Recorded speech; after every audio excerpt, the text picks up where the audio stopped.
Oh, hi. Welcome to, well, as it says, welcome to Gamescom Opening Night Live. This is a showcase ran by Jeff Keighley alongside Summer Game Fest and the Game Awards. This is the weird middle child of the three, where this showcase often has updates for projects that we know about, but very rarely huge, colossal new reveals from the big AAA studios. However, also because of that, features a lot of indie projects. So expect some smaller reveals here and some updates for some games that you're looking forward to. Yeah. Okay, let's go. I'm so good at this. I'm so good.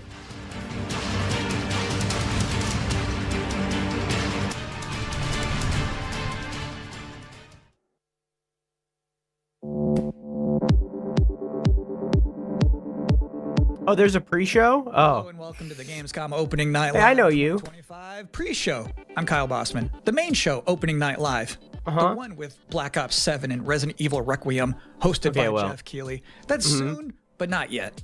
This is the waiting room. And the secret about the ONL pre-show is that it's good itself. We've got an absurd amount of trailers and reveals and premieres right here in the lead up. So let's not waste another microsecond. Here's a brand new game review. So it's like, it's the show, but... Yo, remember me? Your old pal Bubsy? From all those classic games you loved. Was it something I said? What could possibly go wrong? Forget about that. Let's talk about the new one. Bubsy 4D. Now this I like. We're getting another Bubsy game? Where are we going next? Don't mind if I do. Zoink. They call me the Orange Blur. And it actually looks pretty alright. Pants.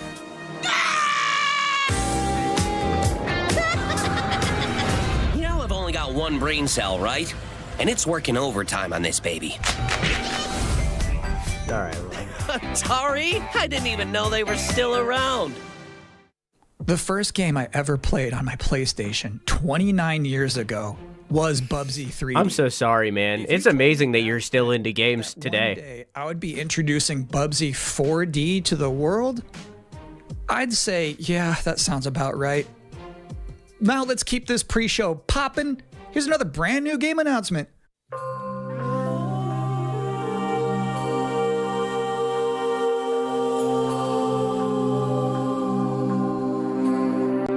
The Silence won.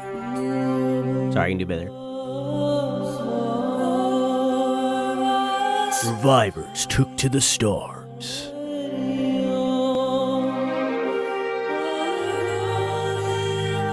For the good of you. My in search of humanity's only hope. The S stands for hope, you know. Take command.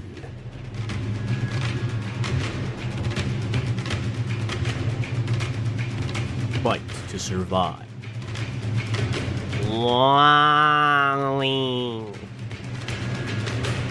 No matter the cost. So it's like a strategy game? Scattered Hopes. Battlestar Galactica. Pat, are any of you Battlestar fans? Because I don't know Jack Diddley. Watching the Gamescom Opening Night Live pre-show. I am! Basically be me teeing up wall-to-wall trailers in the time before the main event. We do have an interview coming up with the project lead of Double Fine's Keeper. For now, here's a trailer for a LucasArts classic remastered by Night Dive Studios.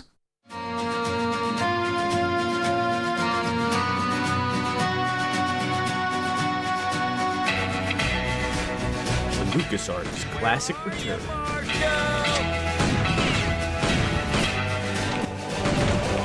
You afraid of dying, kid? Keep that fear.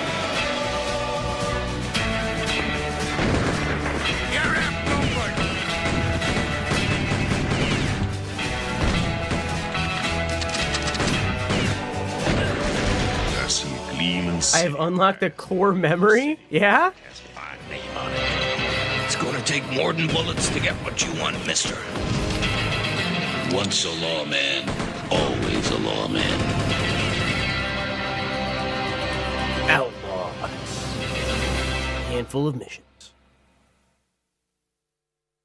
Oh, plus a handful of missions. If you thought maybe I was exaggerating a little bit when I said this pre-show is filled with exciting and really good trailers because it's my job, normally you'd be right. However, sometimes a trailer is actually just unmistakably exciting and really good, like this one.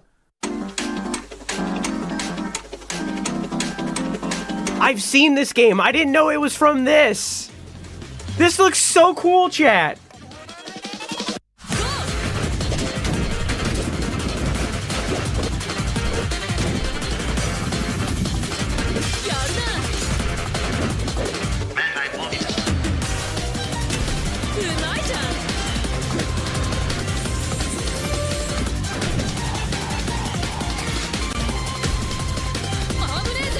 It's like a tram meets Thumper meets Jet Set Radio. And while I don't care much about those first two, god damn do I care about the last. What the hell? I didn't watch this far.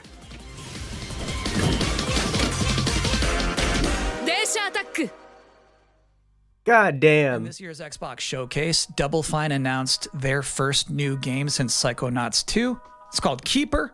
And joining us tonight in a recently pre-recorded interview is the game's project lead, Lee Petty. Hi, everyone. Betty. Thanks for having me. I'm so excited to have you here. So you showed a first look at gameplay of Keeper. The game itself is about the lighthouse, but also the bird as well, right? This duo. And You know, honestly, chat, I don't think I want to know. I think I'm going to skip past this part.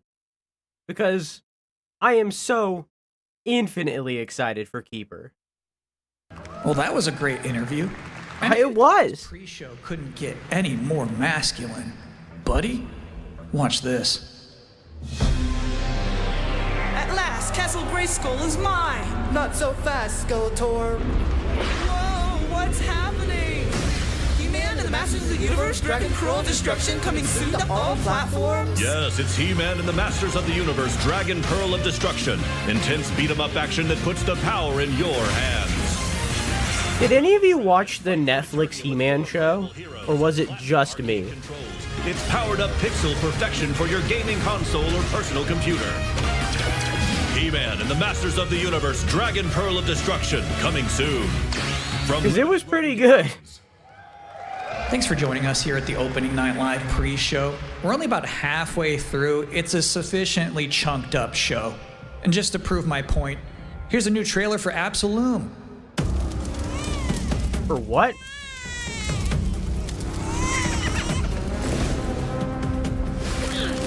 Absolver?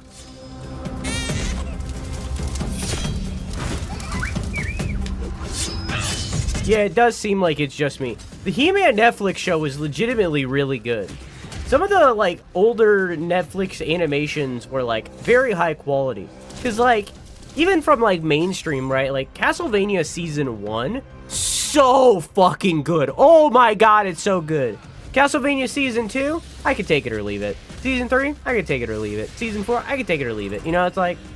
But, like, back at the, like, the beginning of them doing these, oh my god. October 9th, that's a release. She-Ra, don't get me started. Frog Mage reveal too, that was cool. Now, if you'd like to take a break at this moment, maybe grab a water and some snacks. No, I'm good.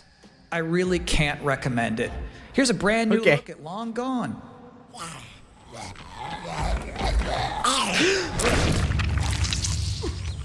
That was a good joke. You should have had ads now. What did they do? Weld these things on? I like that the mouth moved.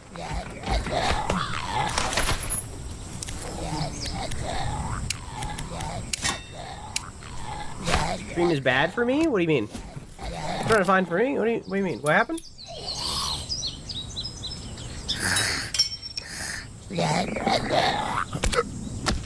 Got him. A narrative adventure.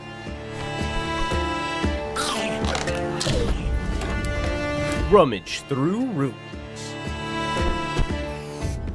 Pepe. Uncover the path. Espresso mi amore. Espresso macchiato.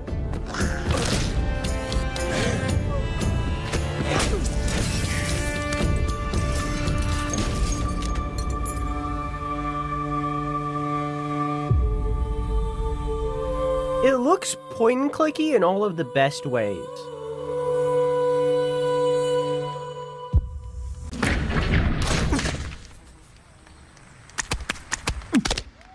Sometimes, frankly, I'm impressed by the amount of nice worldwide reveals they book for this show. Here's another one.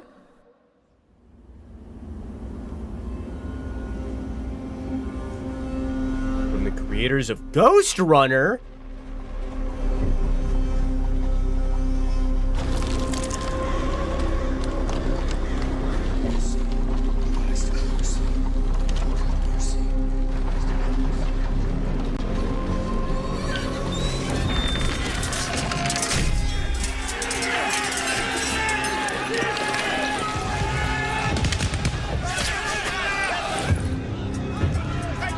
Huh.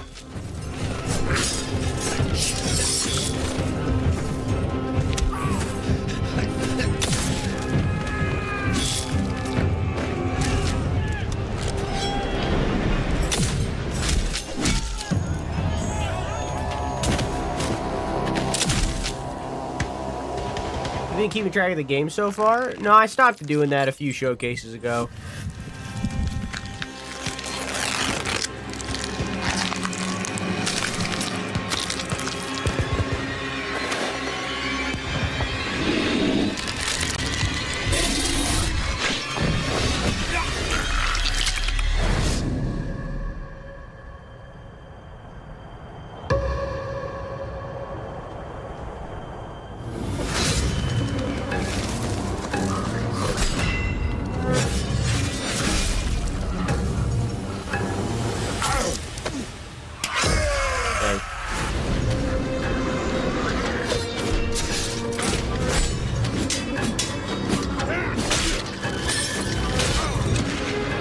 Very dishonored in all of the best ways.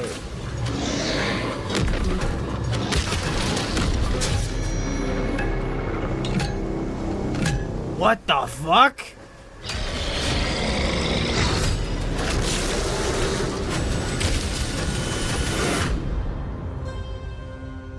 I would like to see more, please. So it's my sworn duty as pre-show host to make people excited about Gamescom opening night live. Thing is, you can't just tell someone to be excited. You can't just say, y'all excited, and expect people to start clapping. Y'all excited? Reason to be excited. So, here they are, the top 10 reasons to be excited for Gamescom Opening Night Live 2025. Number 10, hearing people make noise when someone asks if they're excited. Number 9, a new trailer from The Outer Worlds 2. Oh boy. Number 8, the emotional adventure of seeing a new game for the first time and not knowing if it's free to play or not until the end of the trailer. Yeah. It's anyone's guess these days. It's anyone's. Number 7, Ninja Gaiden 4 is showing up. And every time there's a Zuna drop, someone in the audience always goes, yeah! Number 6, knowing there's no Silksong, understanding there's no Silksong, but still thinking, what if there's Silksong? What if there's Silksong? Number 5, Ghost of Yote is in this? This PlayStation just had a 19-minute gameplay blowout. They You did? have to wonder what I didn't watch it for Gamescom. Whoops. Is that Wolf gonna do something crazy? Number 4, Silent Hill F going full freak mode. Number 3, watching game designers develop their public speaking skills in real time. Number 2, the worldwide reveal of Call of Duty Black Ops 7. Now you might be saying, didn't that already happen a couple of months ago? Didn't that already happen a couple months ago? That was the teaser. This is the worldwide reveal. And the number 1 reason to be excited about Gamescom Opening Night Live 2025, Resident Evil Requiem. So they just announced this at Summer Game Fest, and then they said, see you at Gamescom. Well, look at the time. It's Gamescom. It's Gamescom. Or it will be in a matter of minutes. In like 9 minutes. But yeah. How about a new look at Planetverteidigungskanonen Kommandant?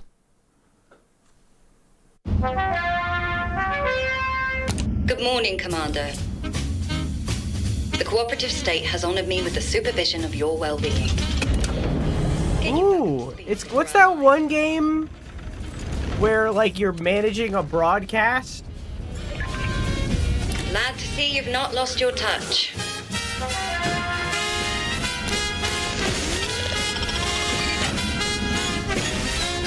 Not for broadcast? This looks like it's that. I wonder if it's the same dev. Very multiple separatist vessels similar pit. They wish to eliminate this facility. Destroy them before they with a live action element, it seems. The days fly by when you love what you do. That was Dome Keeper. What the hell? Is Dome Keeper in this game? Is there a game within a game, and that game is an entirely different game? Welcome again to the Gamescom opening night. Gamescom? If you're just joining us, there's still plenty of time to enjoy some bonus video game trailers before the big show begins. Here's a freaky one.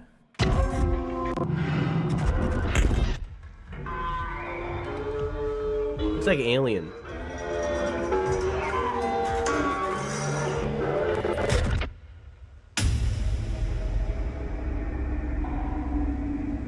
Is this that registry game that we seen very vaguely like 4 years ago and then they haven't said anything about? It is.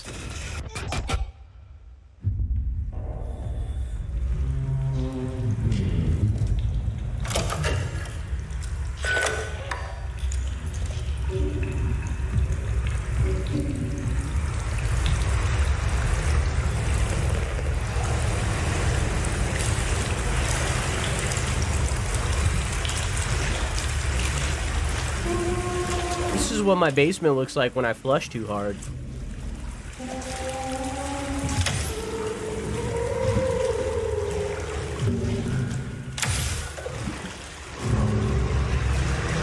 This is the pre-show to Gamescom, but there's still a bunch of reveals in the pre-show, as you see.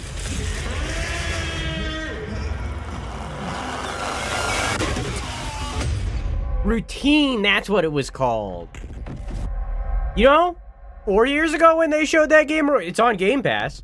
4 years ago when they showed that game the first time, looked amazing. Still to this day, looks amazing. By 3D scanning the entire bathroom of Jeff Keighley's mansion. Whoa! 3 more videos and not a lot of time left before ONL begins. So next up, 2 trailers back to back.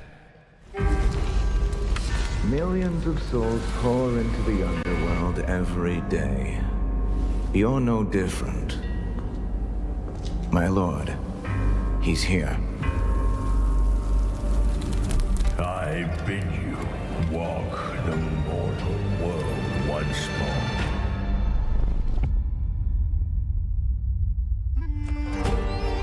Fallen leaves return to their roots.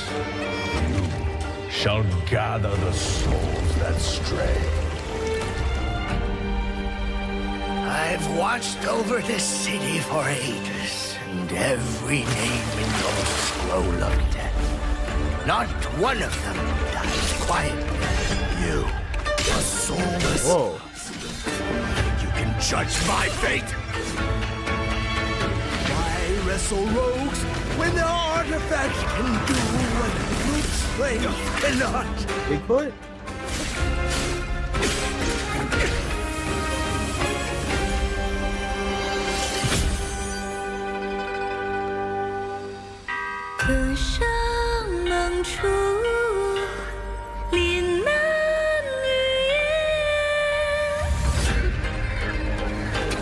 Yeah, it's not a deal breaker. What? The soulless husk?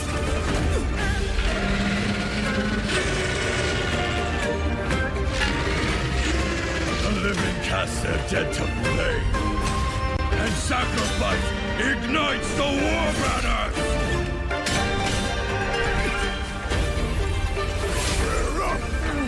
Here we go again.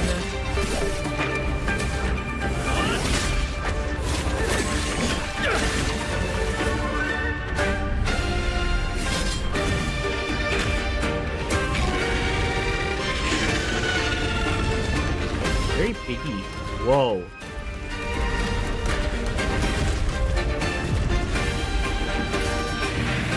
Monster House?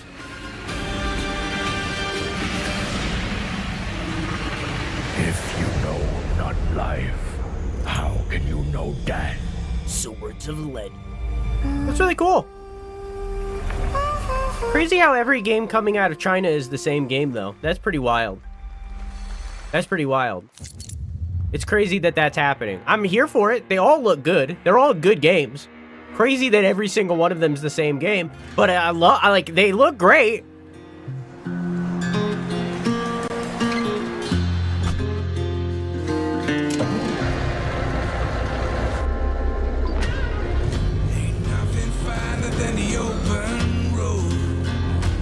I hope this is just American Truck Simulator. It isn't. But I hope that it is. I hope it's like American Truck Simulator 2.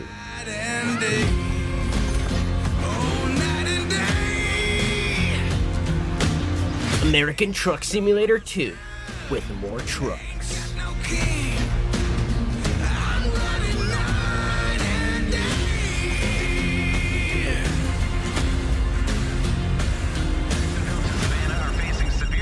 Bad news, Deacon.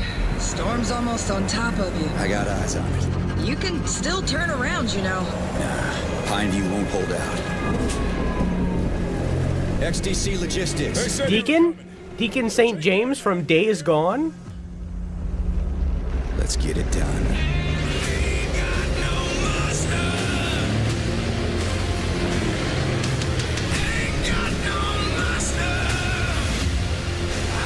Road King.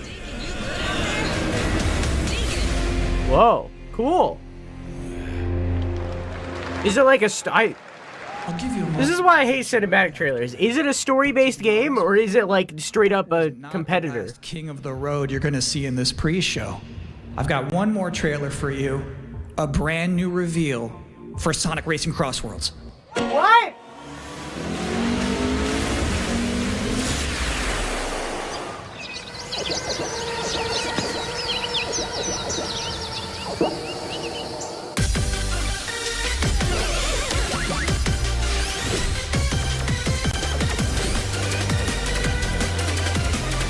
Wait, these are DLCs? Wait, hang on. Go back a little bit.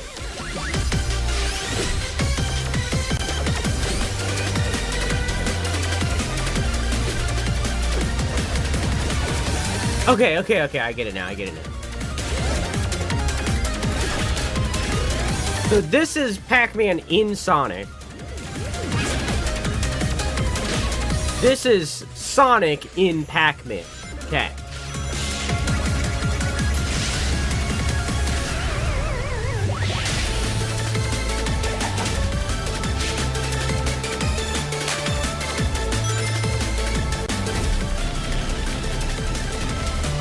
And this is a DLC pack for Sonic Crossbow. Wait. Go back.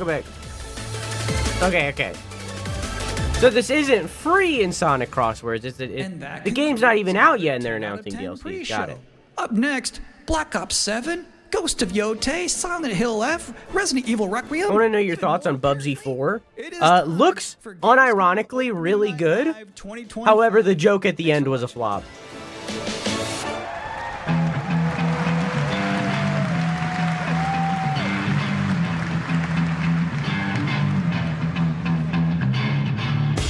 Please welcome your host, the creator of the Game Awards. Hi, Jeff Keighley.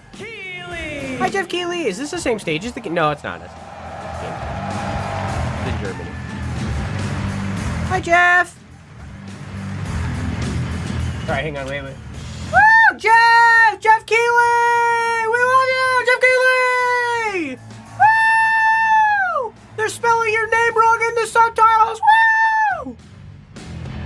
Guten Abend! Welcome to Gamescom! Germany, by the way. Get the switch! All right.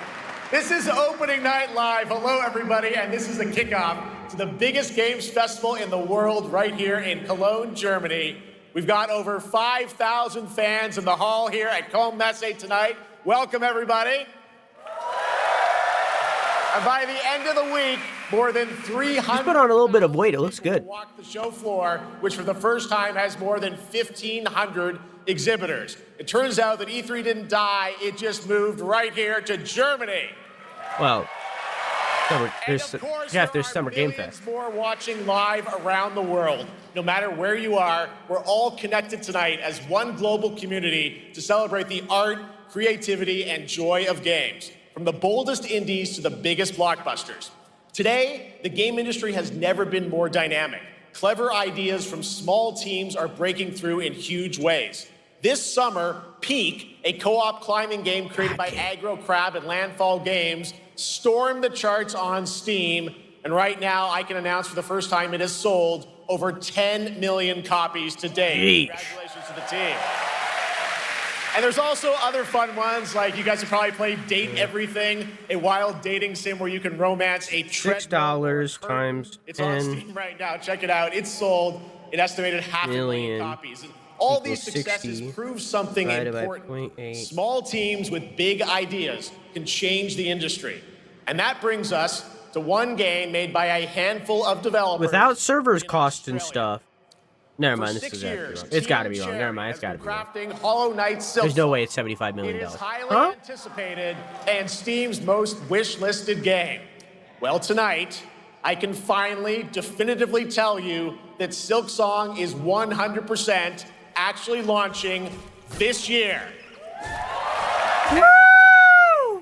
You're seeing some brand new Silksong gameplay, the first extended look since the last trailer in 2022.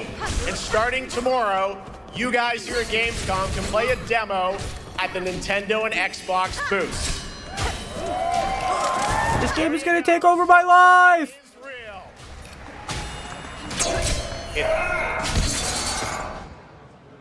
And on Thursday, Team Cherry is I didn't know it was an Australian. Yep, out of Adelaide. To premiere on their channel, so make sure to check that out.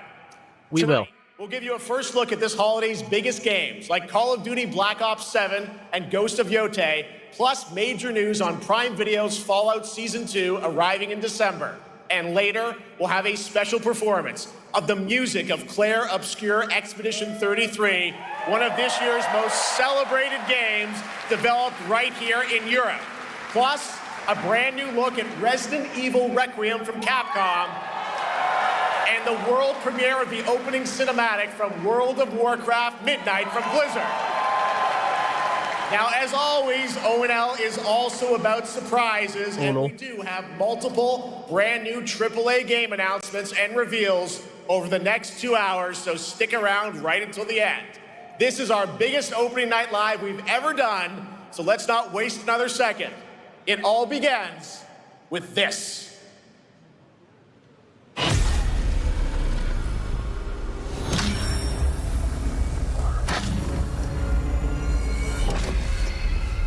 It brings me such satisfaction to see you here. A witness to my work. You will know fear.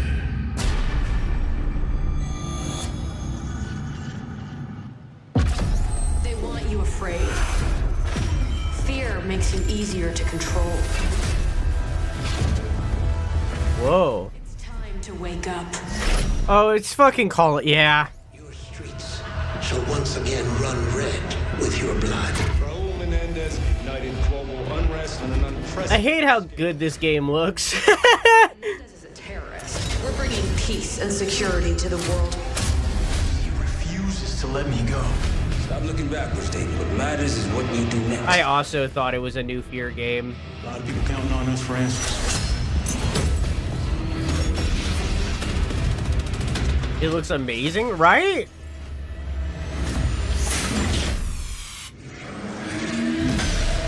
It looks so good, but unfortunately the entire game is just gonna be this. Just like down, like the whole thing. It's just gonna be first-person shooter the whole time.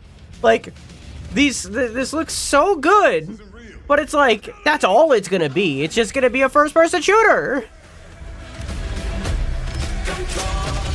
Like, sure, you're walking horizontal or whatever the fuck, but you're still just shooting dudes, and that's all the game's gonna be.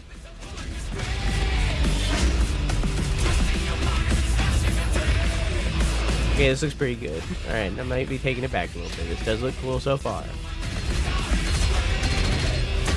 It is kind of Titanfall-y. I don't know if that was gameplay or not. Okay, there's robots that you're shooting. That's something. Okay, I might be wrong. Killing the man is a hell of a lot easier than killing the idea. I don't know who that is because I haven't played the 6 other Black Ops games. No more games. This ends now.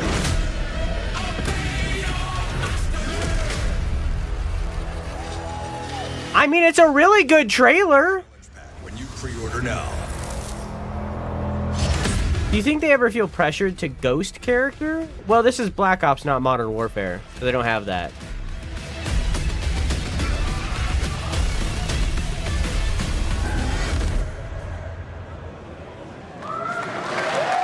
How about that? Zombies, of course. I mean, it looks cool. It's a really cool trailer. An official date, Call of Duty Black Ops 7 releases on November 14th. And to tell us more, please welcome Miles Leslie from Treyarch and Natalie Pohorski from Raven to Opening Night Live.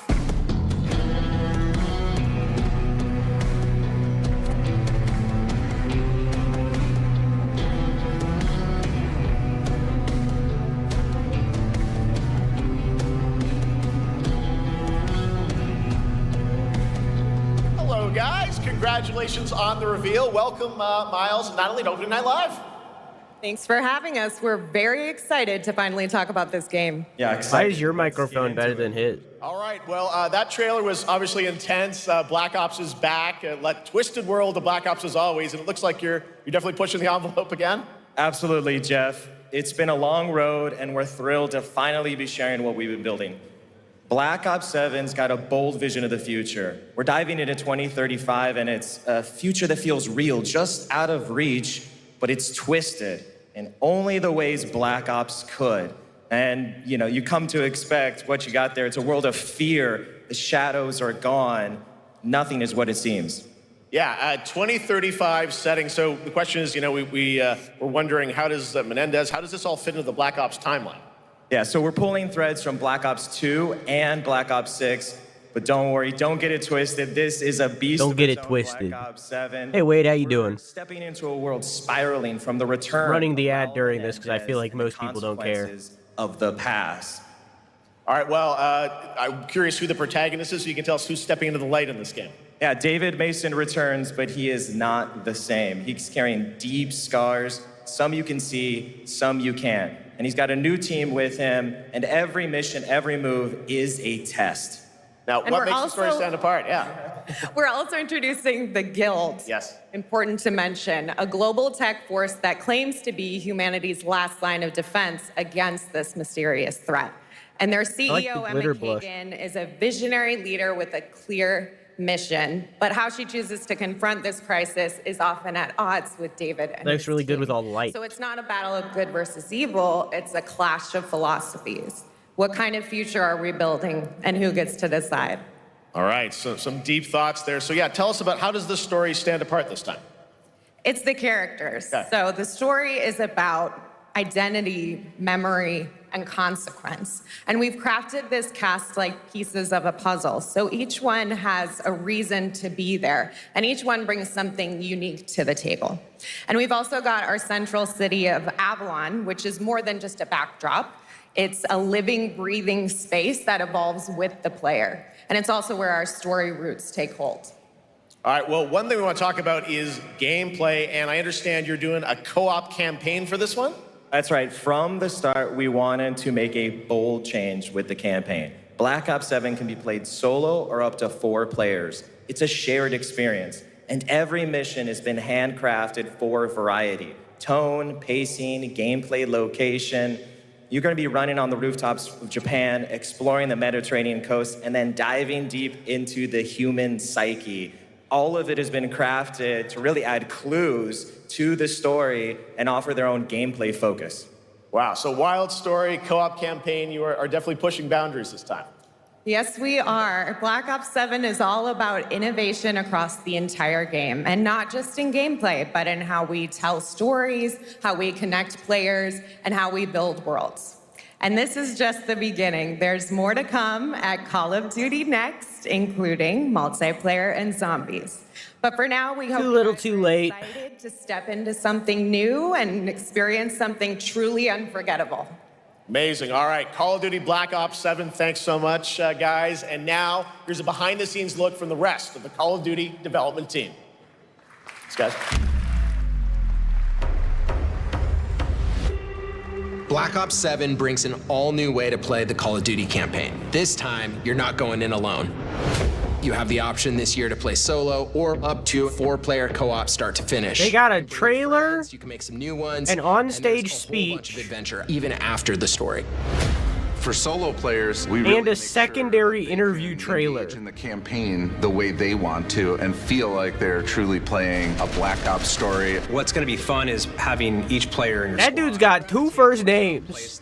And then really playing it off of each other. We've crafted this as an inherently social mode that features the amazing linear Call of Duty missions that our community loves. Mission variety is at the core of the Black Ops 7 campaign. The pacing shifts between high-intensity combat, stealth-driven objectives, and deeply psychological sequences that challenge your perception of reality. Avalon serves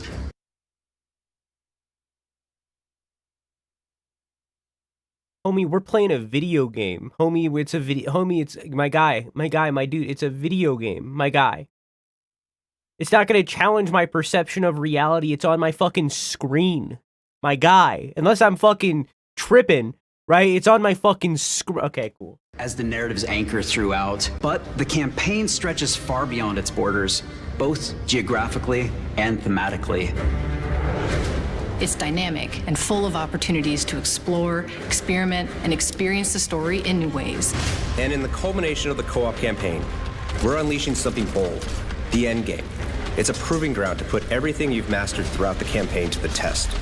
Okay, unless they mean, Jenny, like a psychological trip that will like change your life in the way that you see real life because of the storytelling they're saying, then like, yeah, I'm with him. I don't think that's what he meant. I think he meant the weird dreamscape from fucking Inception that you're exploring. This is your chance to explore the world beyond the mission.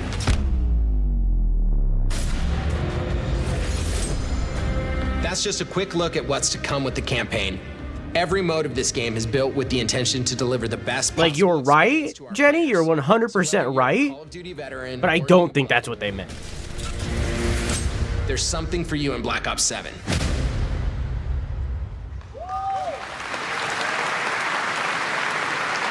All right, for much more on Call of Duty Black Ops 7, make sure to watch the full-length Black Ops 7 Direct and tune into Call of Duty Next on September 30th. Still to come, we'll have news on Fallout Season 2 and the announcement of a brand new game from adventure game legend Ron Gilbert. I grew up playing his games, and I can't wait to show you his next unexpected creation a little bit later. All right, who's ready for our first brand new game announcement of the night?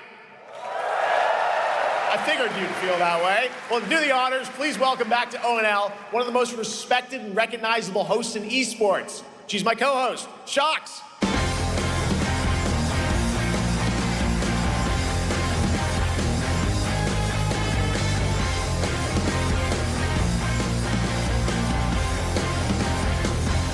Hi, everyone. Thank you so much, Jeff. it is so great to be back here at Gamescom and ONL. I just had so much fun last year that I had to run it back. And let me just say, we have an unbelievable show for you tonight. And now, without further ado, it's time for our first new game announcement at ONL. Please enjoy. Our gods have forsaken us for fear of the coming darkness. Consumes all. Darkness is doing what? But you, lamp bearer, something stirs. The Lords of the Fallen? Something ancient, powerful, hungry. So I ask you, will you harness this darkness within and deliver unto our so-called lords retribution?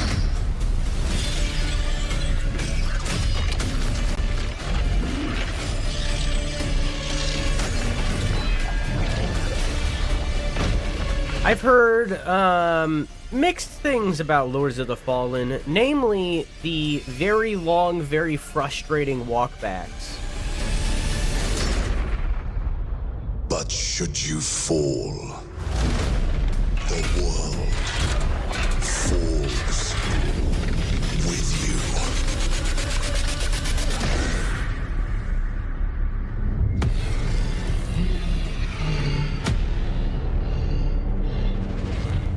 Looks beautiful. So did the OG. Oh, this is a full sequel? Oh, I thought it was a DLC. To wishlist now. Cool. Wishlist now. All right, Lords of the Fallen 2 is official, set 100 years after the last game, as a fragile veil between the living and the dead begins to tear. CI Games promises a sequel that's bloodier, faster, and more brutal than ever. With more aggressive combat and new boss battles, your first look at gameplay will arrive later this year. All right, now for something completely different. This next game won Game of the Year at the Game Awards and comes from one of the most celebrated studios on the planet. Next year, it's making the leap to become a major anime. And tonight, we're breaking the news with your exclusive first look.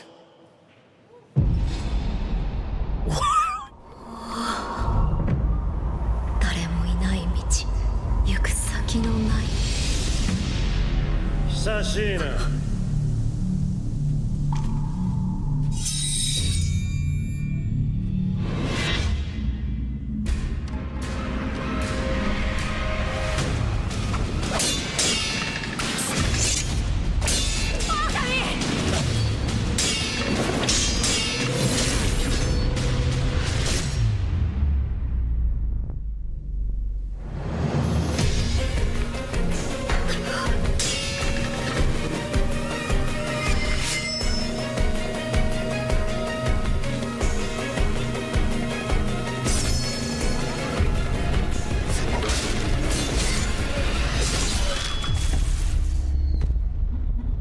That's insane.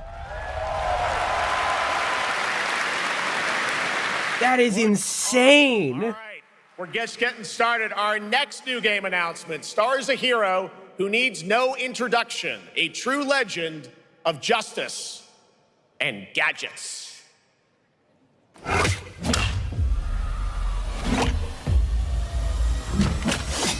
This is unfortunately one that I had spoiled for me, but I don't know context.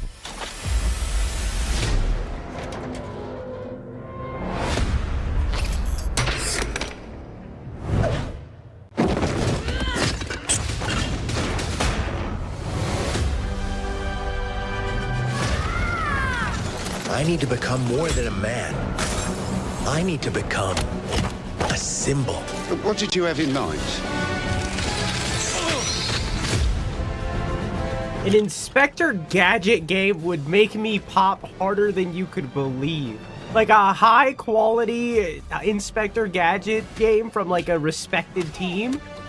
That would make me pop so hard. I would be so genuinely excited for that. Who are you?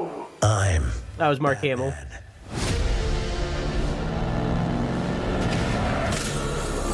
Why so serious? You want to get nuts? I'm the Joker, baby. Nuts. I'm allergic to nuts.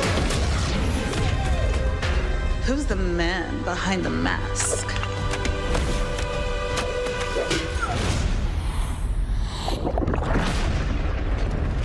They did the Arkham thing. Wait, is this a remake of the Arkham games? I got you! Oh, this is the Batman.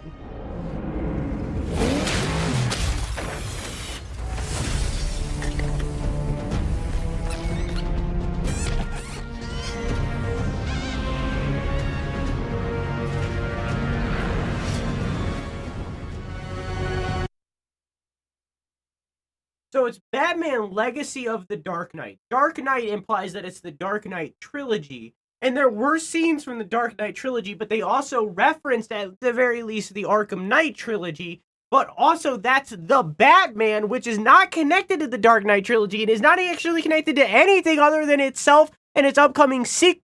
Oh, you think darkness is your... This is the Dark Knight. You merely adopted the dark. Is that fucking Matt, whatever that Matthew Berry or whatever the shit? Who put that there?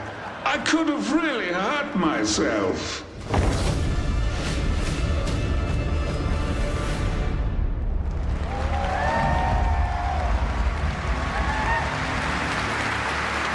Huh.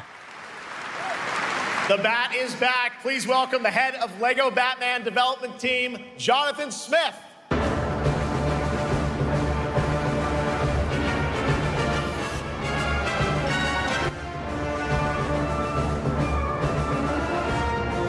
Jonathan, welcome to ONL. All right, so after the huge success with Lego Star Wars, you guys are returning to Lego Batman? We are so thrilled to reveal this game tonight for the first time to you all and to the world. Yep. And that's not all. At Gamescom, you will be able to play Lego Batman Legacy of the Dark Knight. Wow. You play Lego Batman? All right, well, No there problem. will be a demo on the show floor for everyone. Now, let's break down that trailer because we see so many fan favorite references, to films and things like that. So, what is the story of this game? This is the definitive, essential Batman story. We take you on Bruce Wayne's epic journey from origin to legend. You'll train with the League of Shadows. You'll fight crime on the streets of Gotham. And as the years go by, you'll establish your ultimate legacy as the Dark Knight. We've incorporated iconic moments and deep-cut references from decades of Batman movies, TV shows, comics, and games. All brought... The penguin they showed looked more like in our unique Danny DeVito penguin. Well, we could not wait for it. Let's also How are you? talk about the combat, because we've got some real gameplay here of the combat, and I gotta say, feels like you're really amping things up here this time. Oh, the team has created a really rich, deep combat system that's authentic to Batman's unique style. So, surrounded by enemies, you'll pull off powerful attacks, counters, and takedowns. You'll use cool gadgets like batarangs to stun enemies and the Batclaw to reel them in. For the first time, we've added difficulty levels, Caped Crusader and Dark Knight mode for those who want an extra challenge. And you'll build a new Bat family of allies as you're joined by playable partner characters like Jim Gordon, Catwoman, Robin, Batgirl, each with their own gear, which you'll need as you take on a rogues gallery of villains from Joker, Penguin, and many more, including the mighty Bane, as you saw in the trailer, voiced by the incredible Matt Berry. Oh my It's God, insane. I cannot wait to see what you're packing into this game. It also looks like you have a bit of is it an open world? Gotham City. That's right, Gotham is a playground, a Lego playground where you're free to explore. You can grapple from rooftop to rooftop, glide over the streets, or cruise around in your choice of Batmobile. This game has it all. I think you've sold me on it. All right, John. I'm pretty hyped about it. It will be here playable, as we mentioned, for all you here in Germany. You can play Lego Batman Legacy of the Dark Knight for the first time starting tomorrow on the Gamescom show floor. Thank you so much, Jonathan. Awesome. All right. Now over to Shots with our next new game announcement. That surprised me. That looked really good. Thank you so much, Jeff. No problems. Indeed. It looked really good. Myself here in the audience. There we go. I find myself here in the audience. Thank you so much, Jeff. And some of the best fans at ONL. So is everybody having fun? I love it. Well, we're just getting started. Still to come, we have an amazing musical performance from Claire Obscure Expedition 33. I can hardly wait. And also a new look at Resident Evil Requiem, as well as a bunch of other surprises. I know what you guys are excited for. I can hear it. But now it's time for a new game announcement. A long-awaited sequel that fans have been eager to see for nearly a decade. We have fought the enemies of humanity across 1,000 worlds. No respite. That right there? No mercy. Steve Blum, voice actor of Spike Spiegel and Cowboy Bebop. We are the wrath of the Emperor, his angels of death. But the Imperium lies broken, its armies scattered and reeling. Our foes rise to drag us down, and the galaxy has been torn asunder. On the world of Kronos, we make our stand. We are the Blood Ravens. There is no victory to claim here, only vengeance to enact. Whilst even one of us lives, we fight. For only in death does duty end.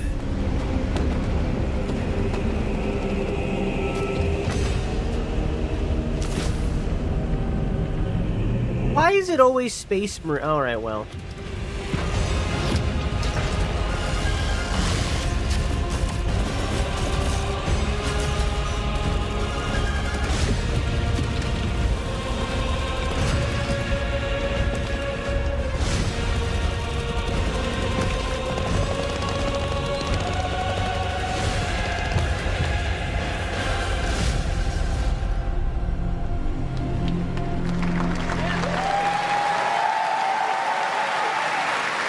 Centuries after the last great conflict, the battle for Kronos begins again in Dawn of War 4 with 4 playable factions and over 70 missions. Dawn of War 4 is coming in 2026 to PC.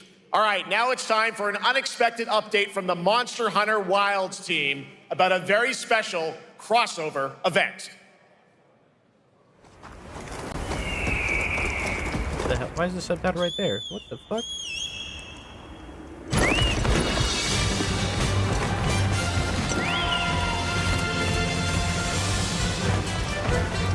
I mean, they had to do it, right?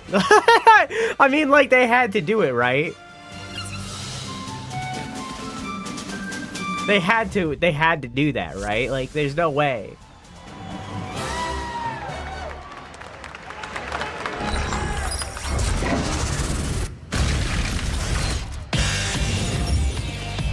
Omega Planetes.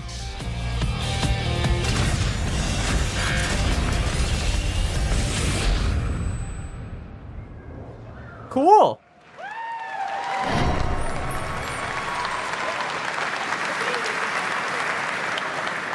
All right, to tell us more, it is my great honor to welcome 2 very special guests together on stage. Ryozo-san from Capcom and Yoshi P from Square Enix. That's crazy. This is crazy. These are maybe the 2 most quirked up people in all of Japan to be standing on stage right now. Except for maybe Suda51 and that other guy. Will translate for us. Well, guys, it's great to have you both together here at Gamescom. Ryozo-san, what can you tell us about this collaboration? Thank you. ドイツの皆さん、配信をご覧の皆さん、こんにちは。今日ですね、このファイナルファンタジー14との特別なコラボレーションを発表できたことを本当に嬉しく思ってます。Thank you, Jeff. Good evening to everyone at Gamescom and all the friends watching online. Today, we're very excited to announce a special collaboration with Final Fantasy XIV. ですね、モンスターハンターワールドの時にもコラボさせてもらったんですけど、その時もですね、吉田さんとI do like the ladies, you know. I do like them. 話をしてたんですけど、今回それが実現しました。今日お見せした、映像はですね、まだ一部でして、詳細は、来月皆様にお伝えできると思いますので、そちらの方を注目していただけたらと思います。あとですね、今回もですね、吉田さんと、スクエアエニックスのスタッフの皆さん、本当に全面協力していただいたことをですね、感謝してます。吉田さん、ありがとうございます。はい、でここからですね、ぜひ吉田さんにバトンタッチして感想をいただけたらと思っております。After our collaboration in Monster Hunter World, I remember talking to Yoshida-san and discussing how much we wanted to do it again, and now we're very thrilled to make it happen. What we showed you is just a little glimpse of what's to come, so please look out for more information that's coming next month. But of course, Yoshida-san and the Square Enix team have been working just as hard with us on this special collaboration. So I'd like to not only thank him, but turn it over to him to share some thoughts. Guten Tag, Gamescom! まずはこのような素敵な場所に招いていただきジェフさん、それから我々にね、いつも本当にたくさんのインスピレーションをくれる良三さん、それからカプコンの開発チーム、そして何よりゲームファンの皆さん、本当にありがとうございます。Guten Tag, Gamescom. First of all, I'd like to thank Jeff for having us here and Ryozo-san for all the inspiration, the Capcom team for working on this special collaboration, and to everyone enjoying our games. Thank you so much. 今、良三さんの方からもちょっとご紹介いただきましたけど、モンスターハンターワールドの時にもご一緒させていただいて、今回それに引き続き第2弾ということで、モンスターハンターワイルズとも我々クロスオーバーと呼んでですね、全面協力して、コンテンツ開発してきました。As Ryozo-san mentioned, we worked together on Monster Hunter World, and we wanted to make it happen again, and it's happening for Monster Hunter Wilds. We would call it a crossover, and we're very happy to make this happen with all of our efforts joined together. もちろんクロスオーバーですので、ファイナルファンタジー14側にも、スペシャルなバトルコンテンツご用意しております。今日は先ほどねティザートレーラーとして、モンスターハンターワイルズ側の映像を見ていただきましたが、我々もちょっとだけ映像をご用意してきました。Since this is a crossover collaboration, not only Monster Hunter Wilds, but Final Fantasy XIV would also be having a special collaboration content inside it. Outside of the trailer we just saw, Final Fantasy XIV has also prepared a short trailer to show you what you can get. Wow, all right. Well, thank you so much. Ryozo-san, Yoshida-san, here's the trailer.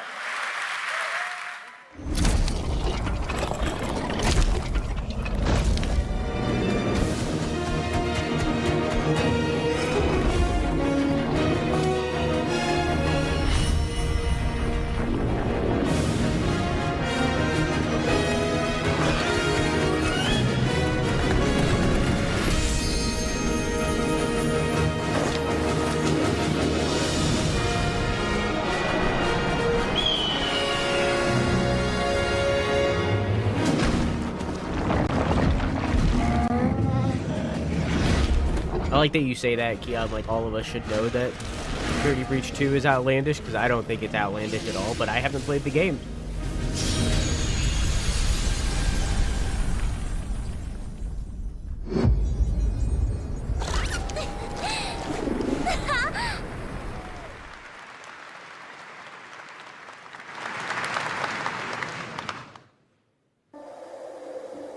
I seen an image somewhere, and it might have been related to that DLC, but it said something like, It said something like reach level 100, complete Dawnwalker or whatever the most recent Final Fantasy DLC thing is. And the meme was like, but what if this wasn't the that's 300 hours of content? That's like saying, draw a couple lines, now complete the cat. It's like... Do you believe this is real? This isn't a game. It's a test. But do you ever ask yourself? Well, do you? What are we here for? Yeah, what are we here for? We're here to play. Was this an ad? Wait, hang on. Wait, this wasn't a game? This is an ad? Hang on, wait a minute. Are you ready to play? Welcome to the world's biggest gaming playground. Game on. 500,000 people, 1,500 exhibitors, endless games to explore right here in Cologne. Discover rising stars at Gamescom awesome indies. Step into the cosplay universe, on-site or online. Watch, join, become the hero. Experience live shows, esports battles, and creator events in the Gamescom event arena. We've been fighting a gnat problem in my home. Stream the highlights. So we have a little bug zapper in our kitchen. And I just heard it go off 5 times consecutively. It just happened again. We're here to play. Join the fun in our community RPG, Gamescom Epics. These gnats are running a conga line into this fucking Gamescom bug runs zapper on right now. 100% renewable energy and puts accessibility first. The whole city joins in at the Gamescom City Festival. It doesn't stop there. The whole world comes together, not only here in Cologne, but also at Gamescom Latam, Gamescom Asia, and beyond. Sounds like Welcome Parastrong. to Cologne. Welcome to Gamescom. All over the world. And now, keep on watching Gamescom Opening Night Live. No, I won't. I'm ready to game, all right. And that was only a glimpse of what is to come here at Gamescom, the biggest playground in the world, and what it has in store for you. We're here to play, and the fun is just getting started. So, Jeff, what's next? Is it anything good? I think it's going to be good. It's going to be a video game, I can tell you that much. Last year at the Wait, Award, it is? we had the honor of announcing the long-awaited return of one of Capcom's most iconic action series, Onimusha. And tonight, we take the next step on that journey. Here's a brand new look at Onimusha, Way of the Sword, coming in 2026.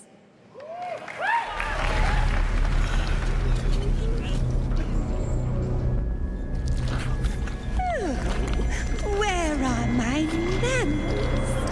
Hello there, fallen samurai. To think something like this was right under the city.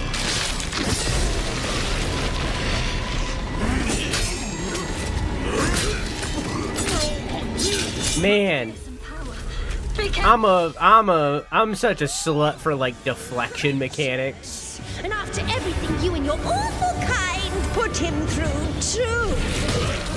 Were you feeling left out? That lady glowing. Show you something to cheer you up. Have you played the original Onimusha, Keon?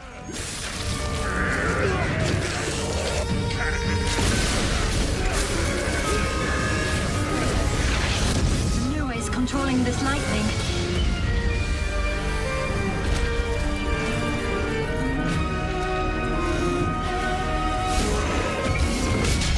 I don't have time for these stupid games. Oh, I'm terribly sorry. Anyway, do enjoy.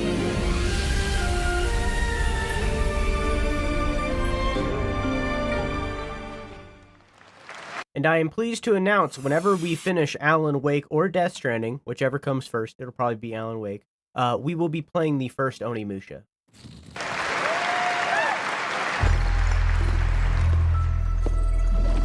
The automated industry complex will be the link, connecting and uniting every fragment of this shattered world. This is the driving force that will keep us going. Continuous improvement is essential for keeping pace with advancements in technology.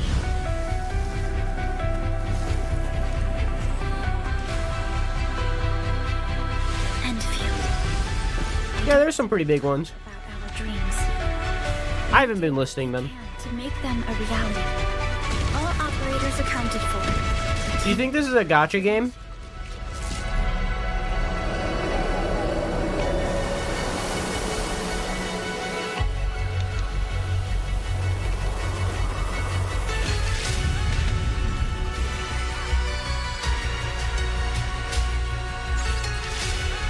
Satisfactory 2.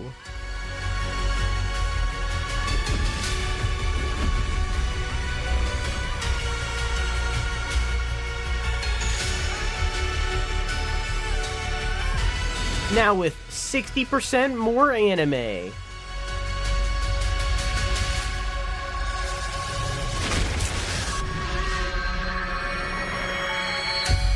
Yeah, it's a gacha game.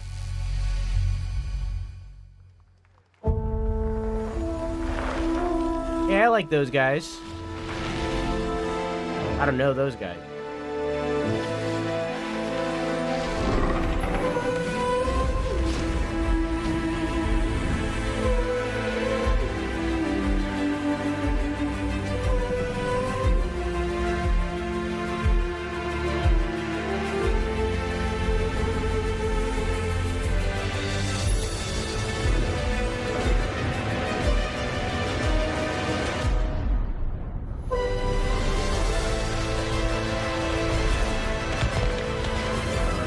Not the Black Death.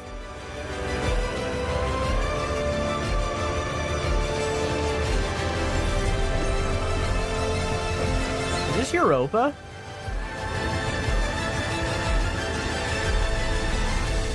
Yeah.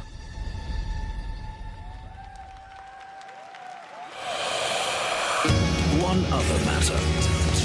The Alpha. She was found. This will truly be the birth of a new world. A world where we are the one and only human race! I'm afraid your friends came far too late. I see the years haven't been kind. I know about the Alpha. Why is she here? This game unironically looks really fucking cool. That the cinematic probably... They unsold me a little bit. You tore my heart. I'm gonna lose half of my life to that? Now it's your turn. Yeah, I hear you. If it was a new Crusader Kings, I would say the same. Hand over the Alpha and let us end this war. Oh, Mother. Thank you.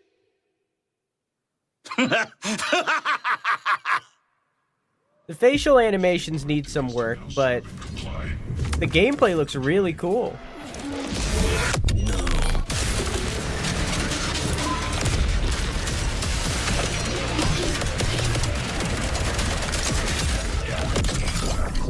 Didn't even look sad. Yeah, the facial animations need some work.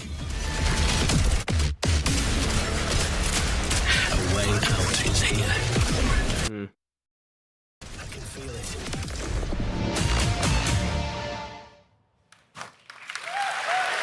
You guys having fun so far? We got a lot of shows still coming your way. All right, now it is time to head back into the wasteland. We're talking about the TGA award-winning Fallout series based on Bethesda's legendary RPG franchise. Season 1 earned universal praise for its tone, storytelling, and original characters, not to mention how faithfully it brought Bethesda's game world to life. Well, later this year, the series returns to Prime Video for Season 2. To tell us more, please welcome to ONL some very special guests. Series executive producer Jonathan Nolan, executive producer Geneva Robertson-Dorrit, and stars Ella Purnell and Aaron Moten. Cool.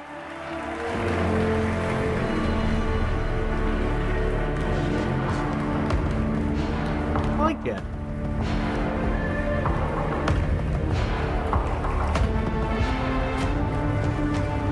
It's a very pretty dress. Hi, everybody. Great to see you all. Welcome to Cologne and Gamescom. Jonah, we've got 5,000 Fallout fans here in the hall tonight, millions more watching That dress online. is very cool. And we can't wait to hear about the new season. Yeah, we're very excited. We literally just wrapped, jumped on a plane, and came out to see you guys. Gamescom is actually really kind of where it started for us, the journey on this show. It was 2 years ago. We asked Todd Howard to come here and show the very first footage that anyone had seen anywhere. He said that, but he doesn't know the name of it because he said Con if instead the of reception Con. was negative, we just That's blame fine. it on Todd. That's cool. So we're back, and given that history, it's that much more disappointing that we didn't bring any footage to show you guys. Well, let's talk a bit about season 2. As we see behind us, it looks like we're headed to New Vegas, right, Janelle? Yes, Lucy and the Ghoul ended last season dealing with a lot of family troubles. So we thought it would only be right to send them to the most family-friendly town in the wasteland to go deal with their shit. And along the way, we're really excited to take them all to some of our favorite locations from the game. Oh my God, yeah, it's such a classic game, and we're very excited to see what you have in store for us for season 2. Ella, it's great to see you again. Thanks for coming out to Cologne. Hello. Last time we saw you was at Game Awards when Fallout won Best Adaptation. You were up against yourself in Arcane, and you won for Fallout. Congratulations. We want to talk about Lucy's journey in season 2. How do you think her experience Goddamn, 71 months, almost 2 years. Yes. Almost. The question is, What's what up, is she dude? going to do when Hope you she enjoyed finds you her mentioned your dad? Is she going to bring him back How to you doing, her dog? vault and give him justice, or is she going to give him wasteland justice, which is the ghouls? Curse justice, I think, you, Bale! Lucy will try Oh, geez. Okay, I like it. Aaron, let's talk a bit about Maximus. He went through quite an evolution last season. Now that Lucy and Ghoul are kind of heading to New Vegas, tell us about Maximus. I don't How agree, does he Jenny. get deeper into the Brotherhood of Steel this season? So deep. Yes. So Tell deep. us, Jeff. Yeah, when we first met Maximus, all he wanted was to be a knight. And now, in very Fallout fashion, it's a little bit of a careful what you wish for moment. So here he is now with this newfound status, trying to make the world a better place in extremely, or I guess deeply flawed society. Yes. Yeah. All right, well, we cannot wait to see what you guys have in store for season 2. Let's talk a bit about Ghoul. Can we expect more sort of Cooper Howard flashbacks as well in season 2? Yes, absolutely.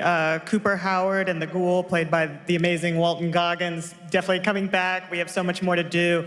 Obviously, we ended the last season with Cooper Howard dealing with, I think, a very common marriage problem. What do you do when you find out your spouse is planning nuclear war? And so he's going to figure that out. And as he does, he's going to uncover a greater conspiracy with huge implications for the wasteland. All right, well, we'll look forward to seeing how that unravels. Now, season 1, of course, was known for amazing original characters that you guys built in the Fallout world. We thought that was so cool. But now that you're diving a little more directly into New Vegas, I think the fans here want to know, are we going to see any more direct ties to the video game and characters, locations in this season? Well, we're super proud of the original story that Geneva and Graham are telling, but there was one character in particular from New Vegas that I was really excited at the possibility of seeing a little bit more from. We're writers, we're no good at describing this stuff. Maybe we should, pictures worth 1,000 words? Oh. I think so. Okay, all right. Well, it sounds like then we might get to hear a little bit more Seal of season 2. Is that possible tonight? Well, I don't know, Jeff. I heard you like world premieres. We like those, right, guys? Right, Gamescom? Gamescom. Gamescom? All right. Gamescom? Here's a world premiere Gamescom? of our teaser trailer for season 2 of Fallout, streaming this December on Fallout Prime Video all over the world. Amazing. All right, let's check it out. Thanks so much, guys. Here we go.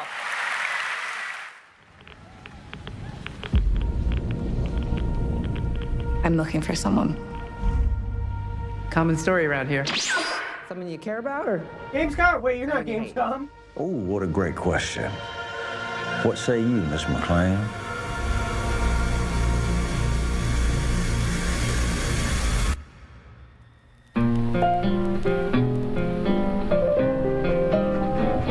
Why would my dad go to Las Vegas?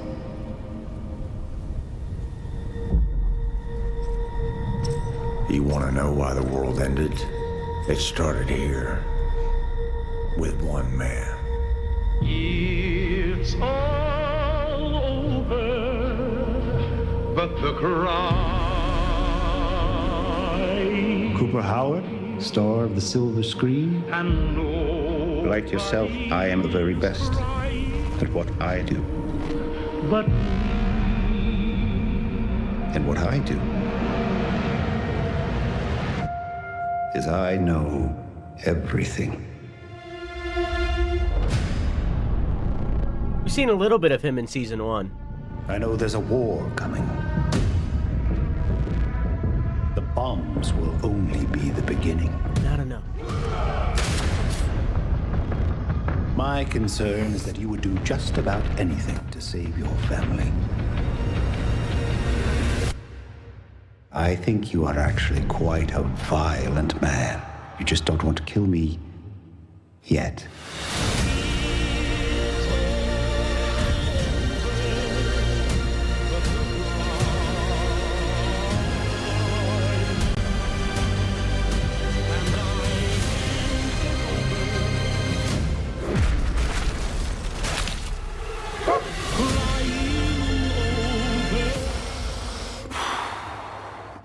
Let's get lucky, shall we? I feel like most people, and maybe I'm wrong, maybe this is just projecting,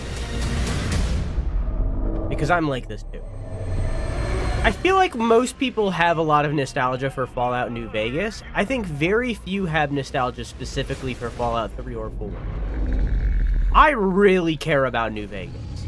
Like, I like New Vegas is a I defer to you about what to do in this situation. monumental game for me.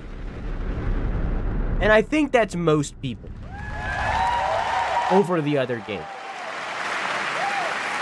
How about that? That looks incredible. Deathclaw, of course, in our first look at the new season, and Robert House is Jonathan Tease, played by Justin Theroux. It is an amazing Gamescom exclusive, and we've got another one for you. The first drop of the all-new Season 2 posters.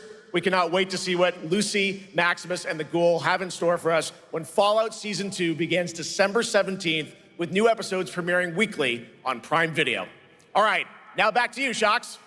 Thank you so much. That looks Hi, Varian. so awesome. How are you? Can't wait. How you doing? Last year, Happy Indiana birthday Jones in the and correct Great time Circle zone. was acclaimed for its incredible gameplay and story. And next month, the adventure continues with The Order of Giants, a story expansion with new puzzles and foes. Here is your first look at the gameplay and a special announcement.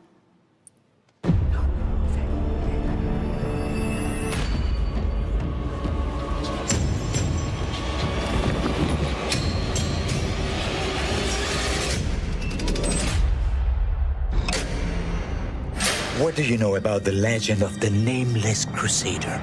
Fierce warrior. Fought in the siege of Antioch, 1097 AD. Very tall, like a giant. Pope Paul IV had an item of this crusader in his possession, his helmet. Well, I'll tell you what. If I see the helmet, I'll leave it exactly as I found it. Sound good?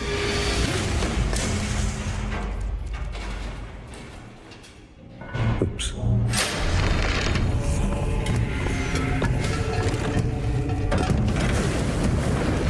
Giant guardians. Their root skull, way back. Worshipped by the Mithras cult. I can't believe you dare to investigate this. Impressive for a snake.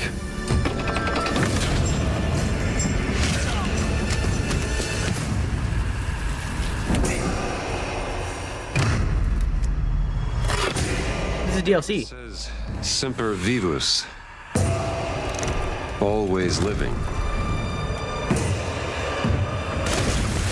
Not dead. He's not in a tomb.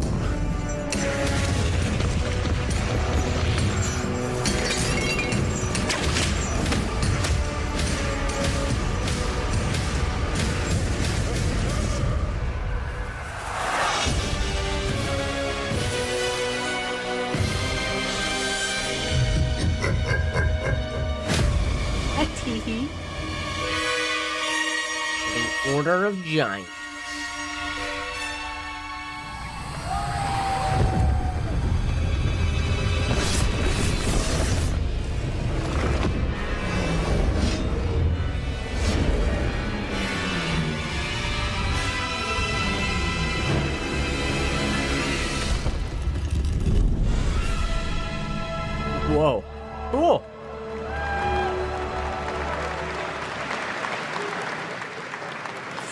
Jones and the Order of Giants is coming on September 4th. And as we just announced, it will also be released on Nintendo Switch 2 in 2026. Yeah, you can clap, of course. Now, let's step into the world of Deadpool. First announced at Summer Game Fest, here is the latest trailer for Deadpool VR, which reveals more of the villains and the release date. My massive, galaxy-spanning streaming network. Want to react to more trailers? Nice imagery. See if they show me a trailer I care about. Now that is efficient exposition. The biggest. I still think it's crazy that Neil Patrick Harris is Deadpool. Unfortunately, I've heard that his performance is mediocre from people who did previews. Who it is? Spyro Gyro, a deluxe portal for 2, if you please. Adoring fans will be watching your every move. Fighting on a reality show to the cheers of trillions. Already had the perfect Deadpool, Nolan North. I agree 100%, and they should have brought him back. Below ratings. Instead, we got Neil Patrick Harris doing his best Ryan Reynolds. OMG.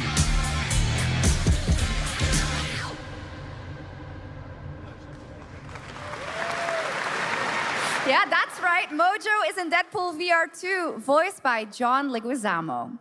Now, what? Oh, on Mojo to this is. next Got it. world premiere.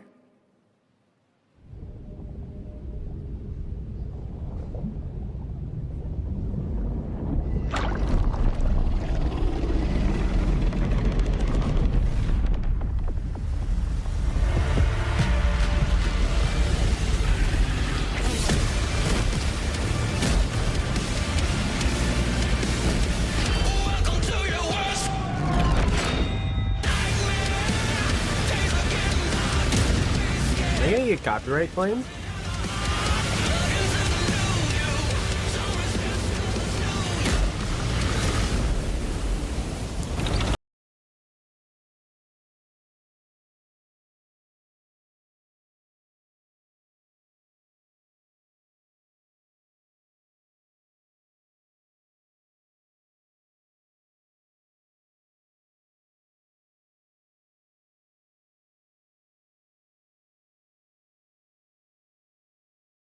I don't know if I'd invest. Yeah, that's kind of the thing, is like, the games are good, but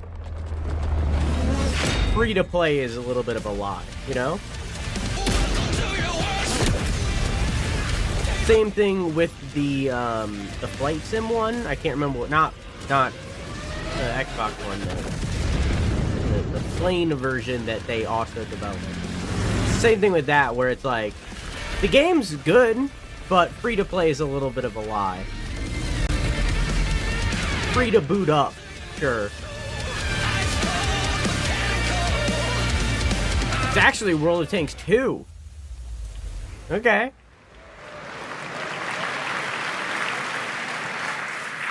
The World of Tanks Update 2.0 lands September 3rd. This is the biggest update in the game's history, featuring 16 Tier 11 tanks and tons of new and upgraded features.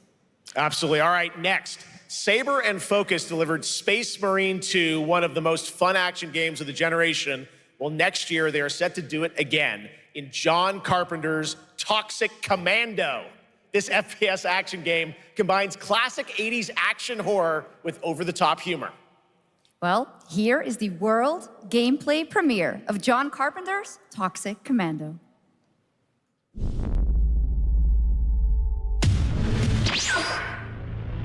night, Abby. I love you. Mwah. Next step, improvise. Saber is doing so much. You see my new toy?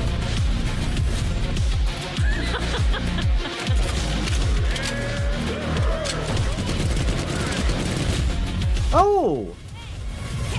This is probably the World War Z team.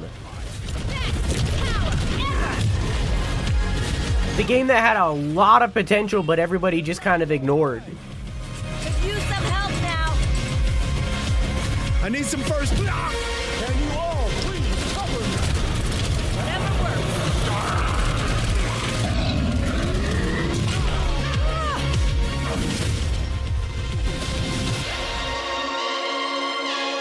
awesome.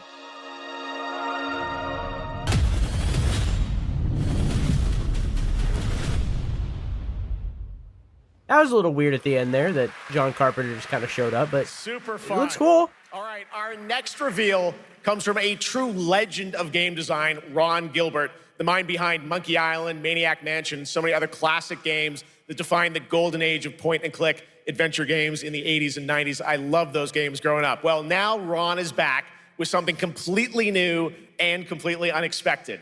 It's called Death by Scrolling, a roguelike, vertically scrolling RPG set in purgatory where you'll battle waves of enemies, hoard gold, and do everything you can to stay one step ahead of the Grim Reaper herself. Here's the first ever look. Welcome to Purgatory, where death is the least of your problems.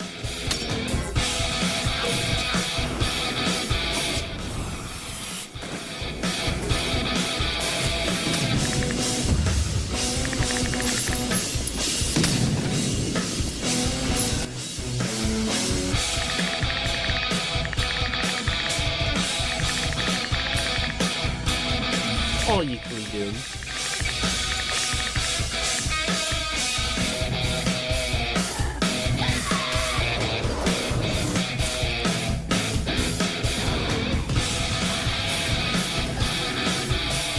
Death by Reaper.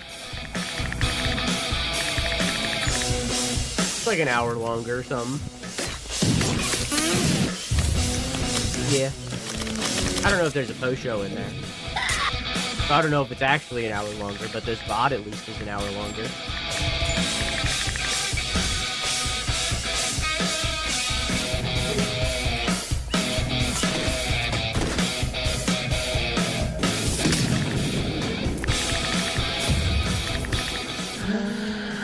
Stardew Valley? No.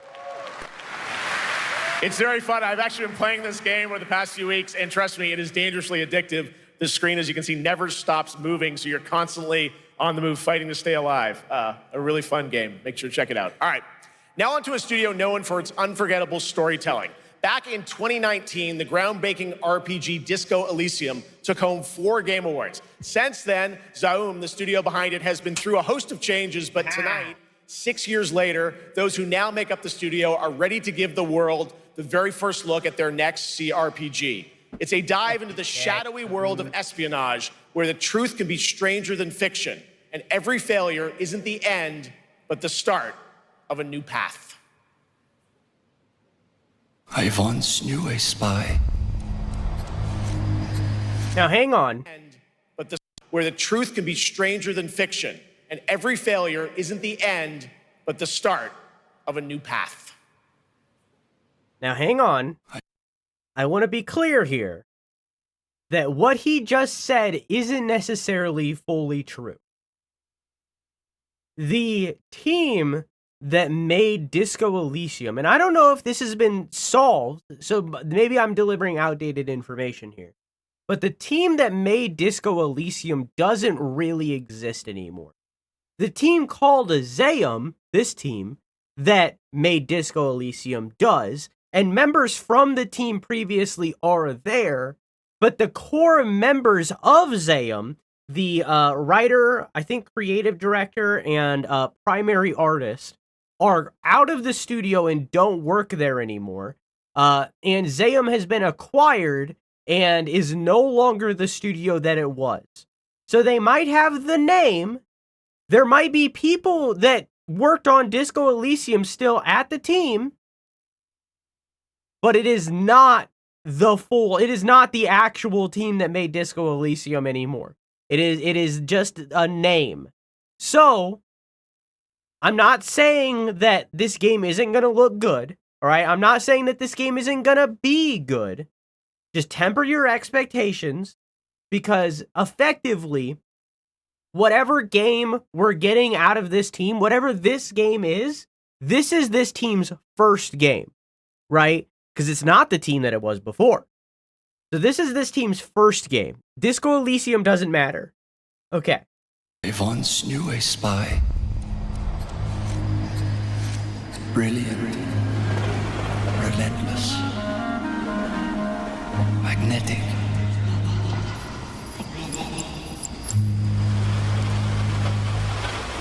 Her name was Herschel. Dark gold hair, a well-worn life beneath.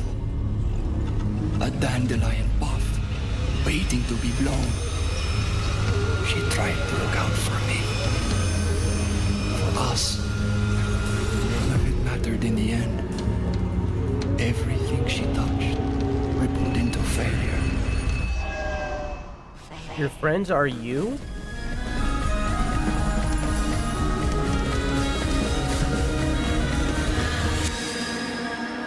Zero parades for fake radicals. Oh. Again, it looks good, and the game can be good, but it's not the team it was. This is their first game. Okay. That we hold very close to our hearts. This year, we are giving the stage to highlight one of the many great initiatives. It's dedicated to all the games promoting democracy. We invited a developer to learn more about it, and I'm here with Jörg Friedrich, CEO of Paint Bucket Games from Germany. Hello, tell us about the game you made, The Darkest Files. Hi, thank you. In The Darkest Files, we tell the true story of Fritz Bauer. Yeah, Germany's kind of going through political hell right now, by the way. Germany only to return after the war to fight them with the sharpest sword of democracy, the rule of law. Germany is like very close to returning back to a fascist regime, unjust like America has. How this leads to darkness, but it also shows that we cannot simply stand by and watch. When this happens, we must take action. Indeed. There are other examples like your game playable here at Gamescom, such as Glass House by Flat28 Collective from Italy, a story-rich CRPG set in a locked apartment block at the also in the same situation. Compensation Not Guaranteed by Team Project Lunch from Singapore, a document checker thriller about a post-colonial country from the perspective of a government official worker. So, Jörg, can you tell us why these games are so important and so impactful? Well, games are more than entertainment. Like any great art form, they reflect our concerns, our fears, our hopes, and what preoccupies us. Democracy is under attack right now. Minority rights are... Where are we watching this from? Gamescom is in Cologne, Germany. Interconnected. So games are a powerful medium for addressing these issues, and they have the potential to inspire change. I am glad that no, I mean the video? Many people in the global games industry engaging in projects like this, but also more and more institutions like the European Commission or the United Nations. A very important message. Thank you so much, Jörg. And of course, thank you to all of the dedicated developers around the world who put so much heart and soul into those games, making the world a little better. Please check them out, everyone, and check out all the great initiatives of Gamescom Cares. Now, we have much more Gamescom ONL to come. Next, it's a very special performance of the music of Clair Obscur Expedition 33, plus Resident Evil Requiem.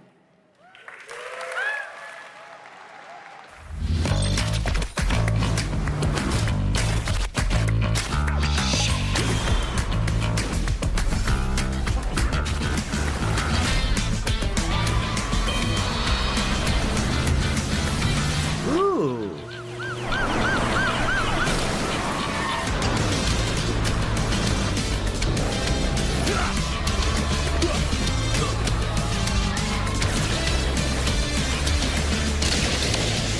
You think this is a gacha game?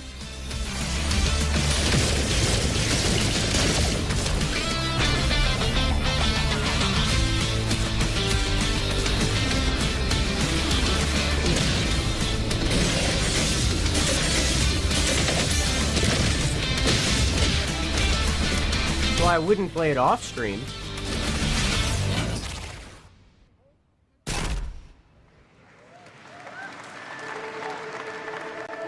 You're just a part of my life, and you're just a part of my life. Yeah!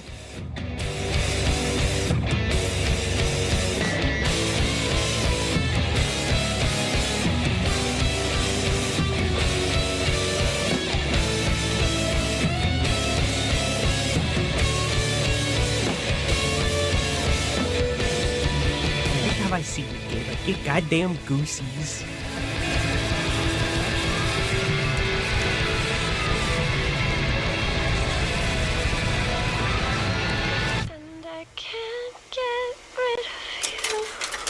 Every time. That's super soon. Unbeatable is one of those games that I know is not going to be a very good stream game, but I'm going to dedicate to it anyways, because god damn.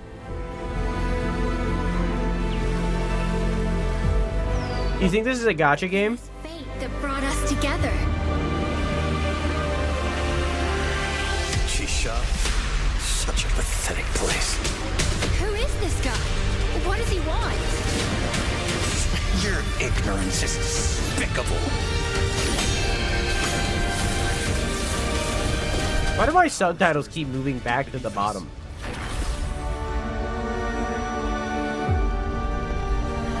Whatever's lurking. Yeah. Behind this gate. The ground is shaking. It's people. Fucking nasty.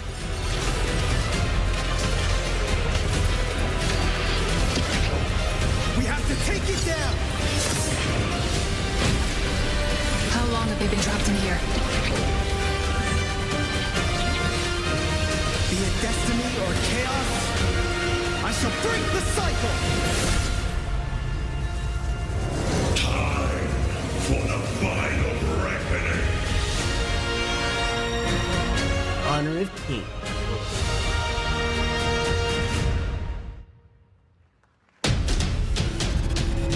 Alright. People who missed the point of Squid Game.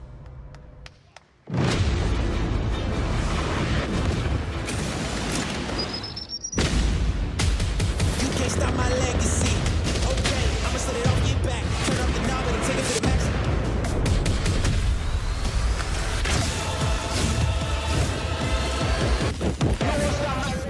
You can bring an army. Never watched Squid Game. Season 1 is really good. I don't know Season 2. I didn't watch it. The Season 1's really good. A very enclosed story that was written over the course of 10 years. Season 2, I don't know. Fresh look at Delta Force, which launches today on PS5 and Xbox. And the best part, it is free to play. Now it is time for something truly special and one of the most requested moments from our community this year. Earlier in 2025, Clair Obscur Expedition 33, the debut title from French indie studio Sandfall Interactive, captured hearts with its stunning Belle Epoque-inspired world and Hey Liam, how you doing, dog? Absolutely. Welcome to a concert. This is a very special game, and tonight we wanted to bring that world to life right here on stage at ONL with a special acoustic performance from the game's soundtrack. Please join me in welcoming, for their first big live performance ever, the composer of the game, Laurent Testard, and I will have fun, guys. Elise Dupont-Pissier performing Alicia from Clair Obscur Expedition 33. I guess if there was a time to run an ad, it'd be during a concert segment.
Yippee!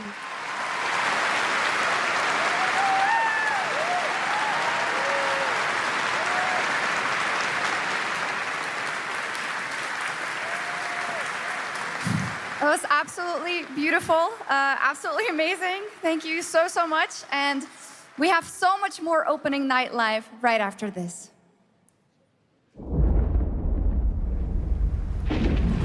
Since ancient times, the Hayabusa and Raven... Are you saying that Ninja Gaiden 4 isn't... Okay.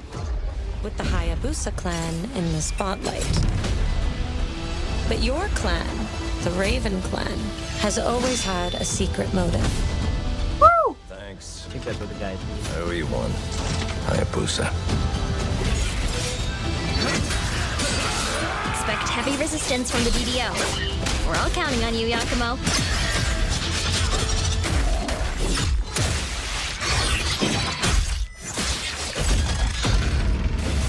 Yakumo, just focus on the hostiles for now. Understood. Stop this madness. Stay away from the Dark Dragon Seal. Go back home to your little raven nest. I mean, I thought it was a pretty song. Or die here. But I don't know the context of how it's used in the game.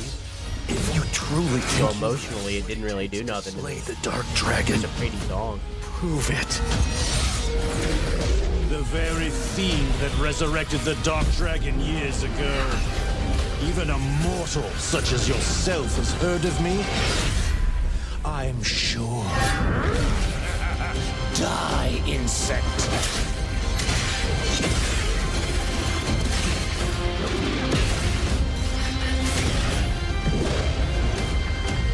Please, don't kill him. The whole world's at stake.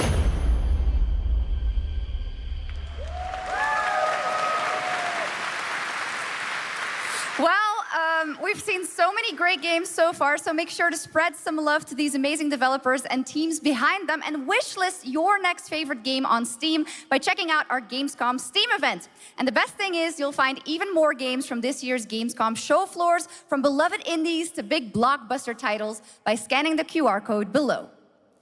Now it's time for the world gameplay premiere of an MMO shooter set in a post-apocalyptic dystopian Seoul, South Korea. From NCSoft, this is Cinder City, blending narrative-driven shooter action with a vast, seamless open world. Freeze, ADF! Get on the ground now! Drop your weapon or we'll shoot! Drop your weapon, last warning! You've crossed the line. Are you trying to get us all killed here? 3 minutes to drop. How many CODs have been announced for this Gamescom? 3. With this being the first.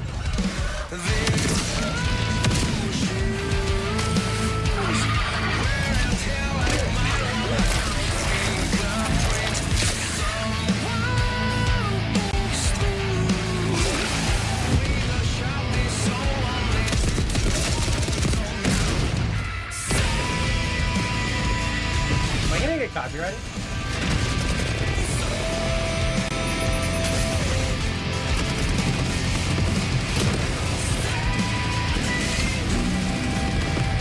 Where are all the girly games? Question.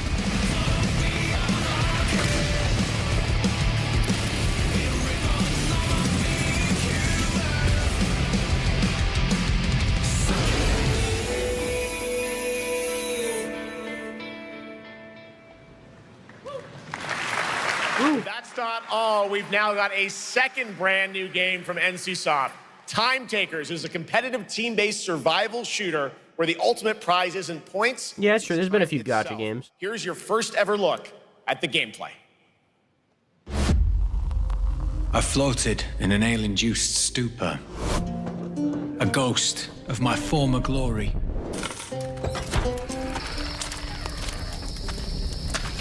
Until one day when I was stabbed. Yes, like that. I thought I died. No.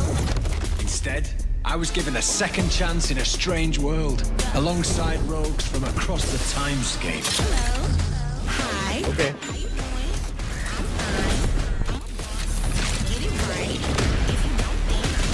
I mean, a lot of women play Genshin and Honkai and Zenless. I guess that's what we're here to do.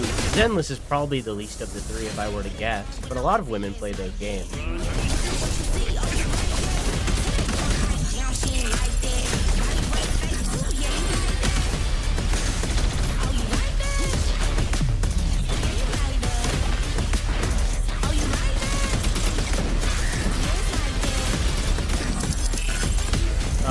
Four.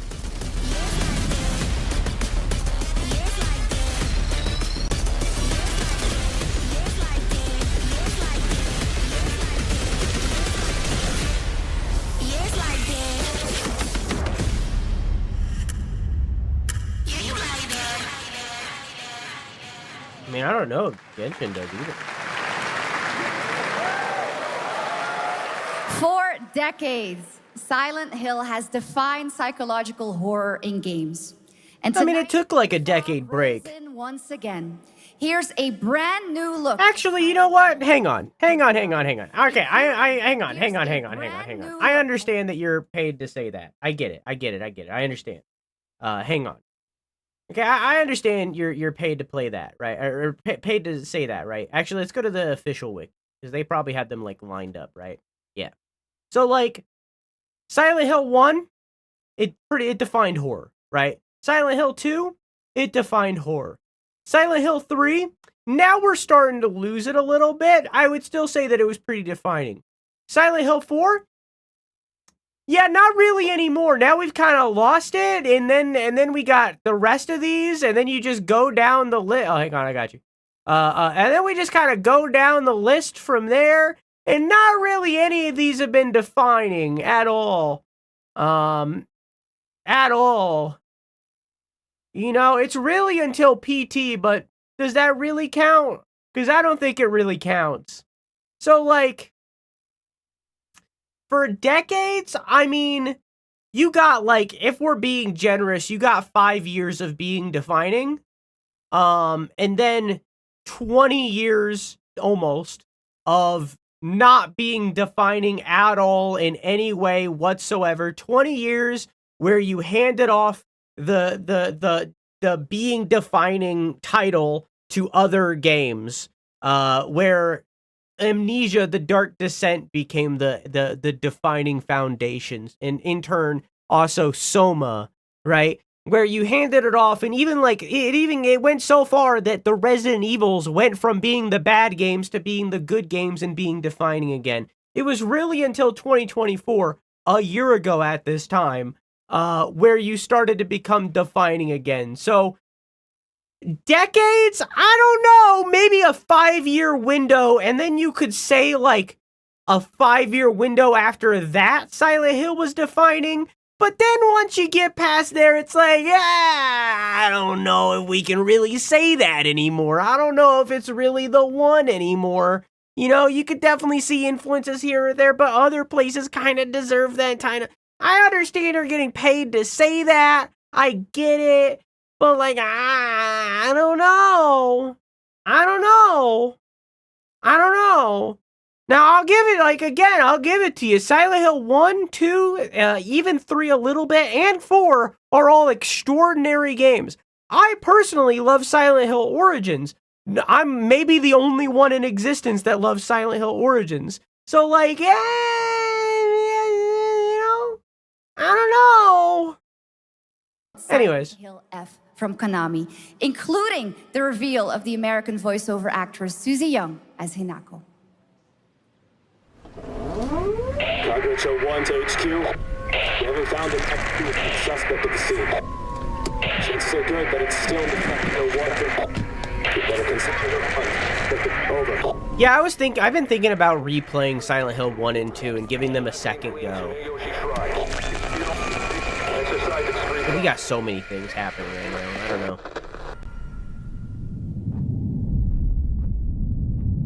I feel like Silent Hill 2, I would probably experience roughly the same thing.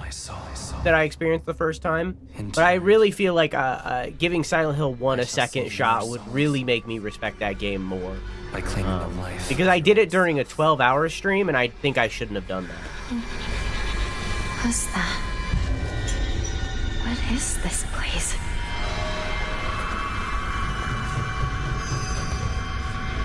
This way. It was related. We better get going.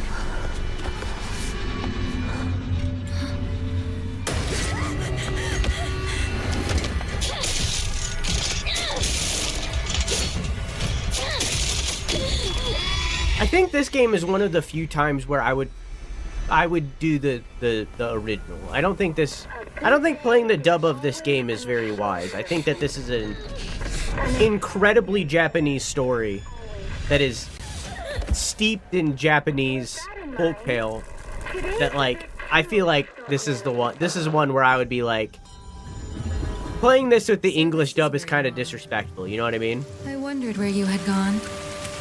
You need to start getting ready. It's time to say your goodbyes. You're going to kill them with your own hands. What's going on? No, it's got my home too. The halls, the doors, everything's changed.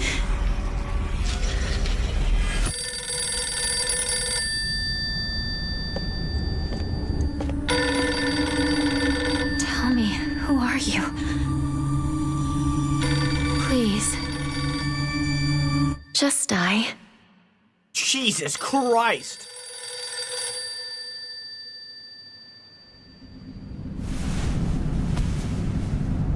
It must be hard for you to bid farewell to childhood friends. Yes.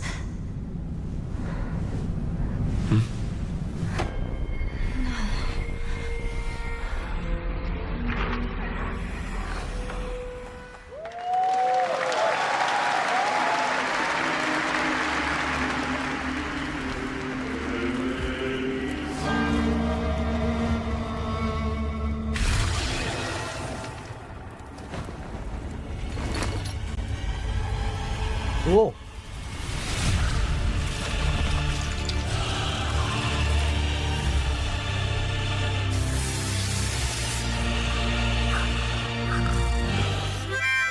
Hey, Assassin, how you doing?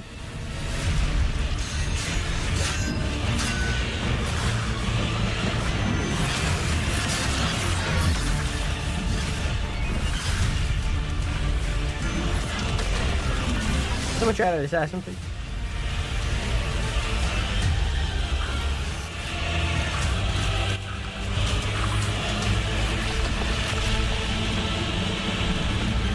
I really like the design of this wolf guy.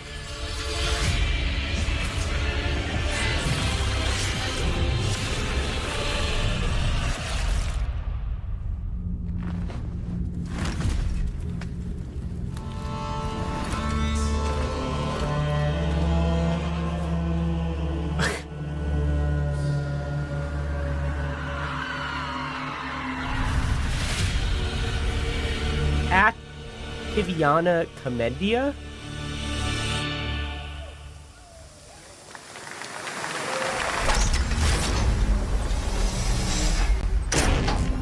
Cool. Traveler ND3500. Initiating the travel pod. Yeah, that game was cool. Divine Comedy. Hey, I know what that is. An agent of a shadowy faction known only as the Collective. And in Kronos the New Dawn, you'll step into their role. From Polish horror powerhouse Bloober Team, nominated last year at the Game Awards for their Silent Hill 2 remake, comes a bold new vision of survival horror. In this world, this game looks dope. Stay dead. When they find each other, they merge into something far more terrifying. Launching September 5th, here's your brand new look at Kronos the New Dawn. Yeah, this game looks cool. Looks like yeah, it's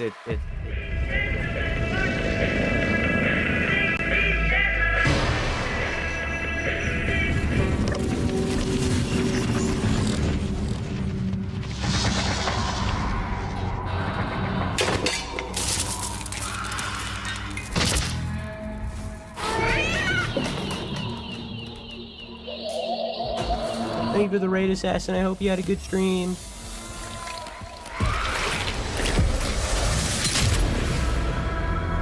Yeah, I also agree. I think Bloober makes really good games. I think that they've had mixed games. Like Silent Hill 2, I would say, is a mixed game. Before that, The Medium was a mixed game. Blair Witch was a mixed game. But, like,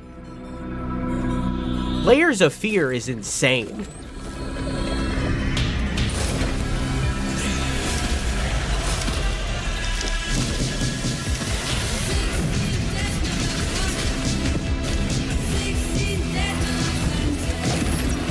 Yeah, this looks awesome.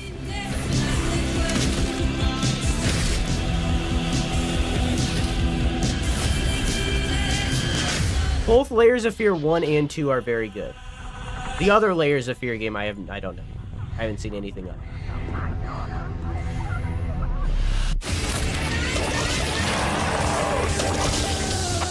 Stay calm.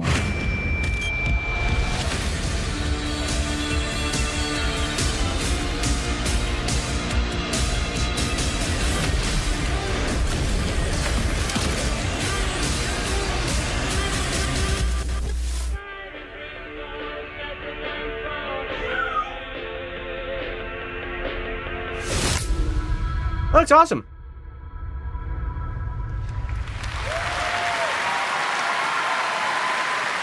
Yeah, that's pretty cool. All right, for our next trailer, let's turn it over to the head of sequels at Obsidian Entertainment.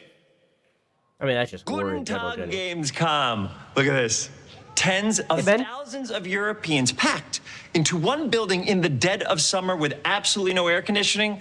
This is the type of dystopia we here at Obsidian Entertainment absolutely respect. What is this? Am I experiencing Schadenfreude right now? I may have messed up the pronunciation, but you knew the idea. How are you? I get it. Yeah. My name is Mark. I am the head of sequels. Hi, Mark. Sorry, not Ben. My bad. Hey, Mark. And I've got big news. I am going to drop a brand new trailer for The Outer Worlds 2. What are you going to get? More planets, more chaos, and an actual release date now that GTA 6 got pushed to the spring. So, strap on in. Stock up on some gummy bears, stock up on your favorite pretzels. Get ready. Here comes The Outer Worlds 2 trailer. Roll it, Jeff. It's got to be Jeff that's rolling it, right? And now, a trailer for the part of the game you'll remember more than the end. The Companions. Hi, Niles. Let's skip the diplomacy. Hey, Valerie. No way. Chemically enhancing your statistically unsafe lifestyle. Hi, Azza. This might sting a lot. Ooh, an enemy. Hey, Inez. Son of a spread.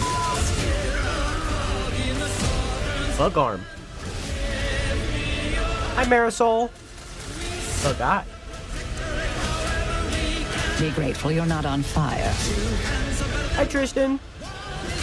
No bug. Why didn't he get any lines?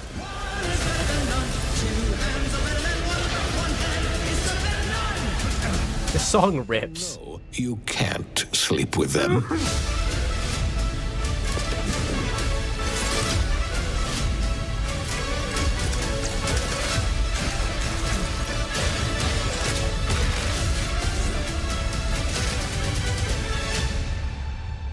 Cool.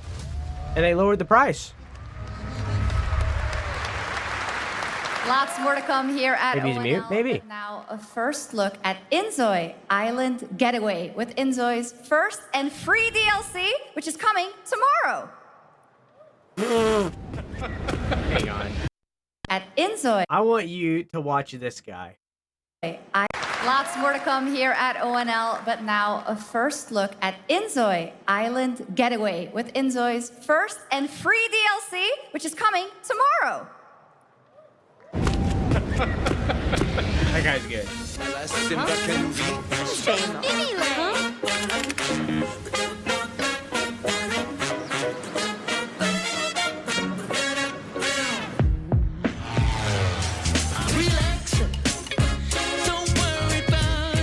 They did the same thing for Avowed.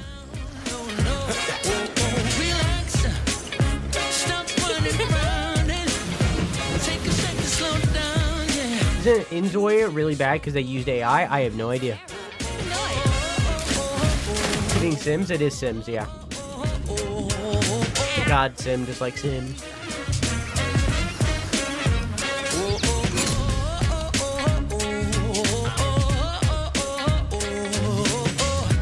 You're referring to the cat trailer? The cat trailer was AI, yeah. I mean, I don't know, maybe. I mean, I don't know.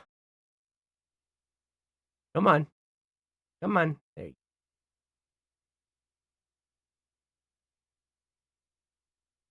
I mean, it's a chance. I don't... It's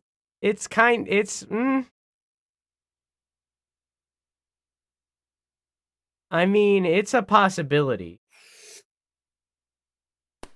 Yeah. It's a possibility.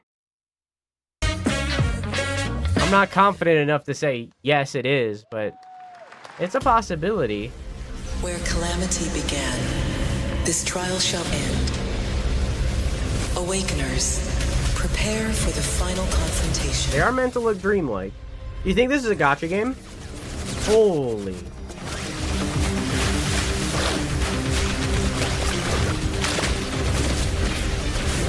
Okay. I'm uncomfortable now. They did too much. I'm uncomfortable now. I don't like that.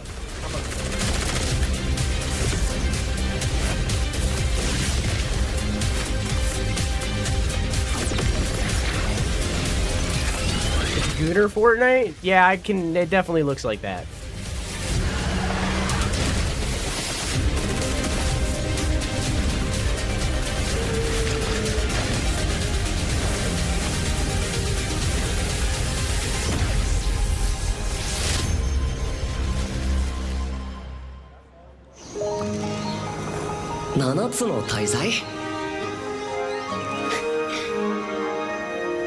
あいつらとの冒険は騒がしくて大変だったけど、なんとかなってよかったな。けどな、俺たちにまた一つ面白い運命が待ち受けてる気がするんだ。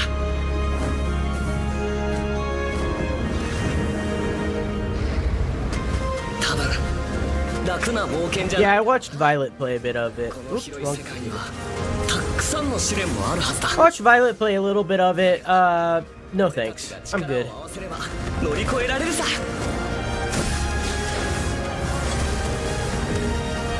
何ぼーっとしてんだよ。やることが山ほどあるんだ。早くし。さてさてさて、CBT 募集が始まるってよ。絶対参加してくれよな。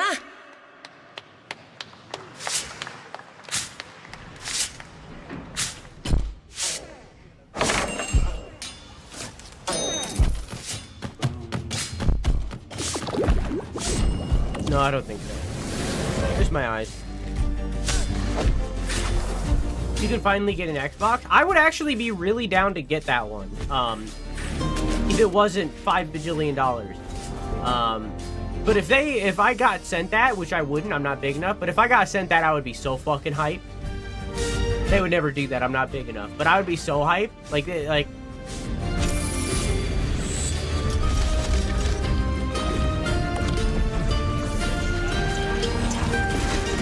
I'm mildly excited for Moonlighter 2. I said this last time they showed it as well. My one concern about Moonlighter 2 is that I never finished Moonlighter 1, and I don't know if I have to in order to play the game. In order to understand the game fully. Brought you here, my fire. My fire. This game is still happening? Don't listen. Your reputation is legend. Oh my, I think I know what you are. This has been in development hell for like 15 years.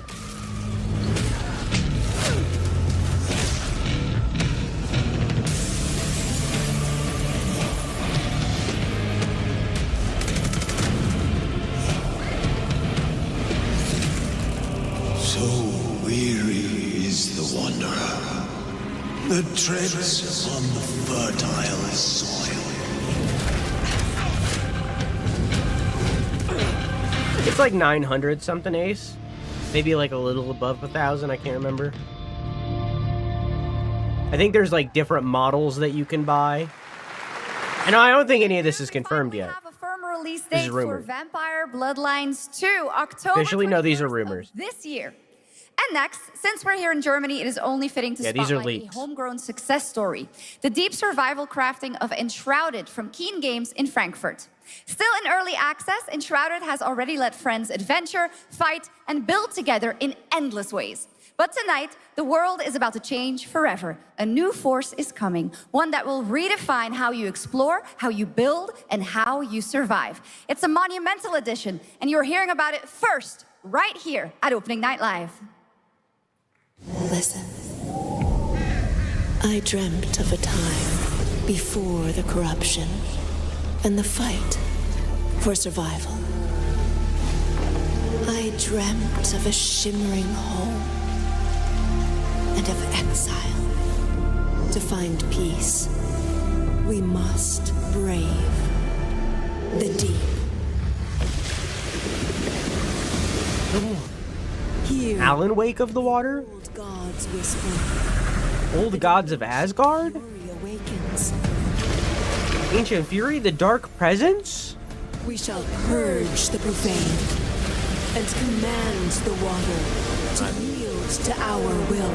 For there is no greater power than the flame of the faithful. Chunk got really into this game.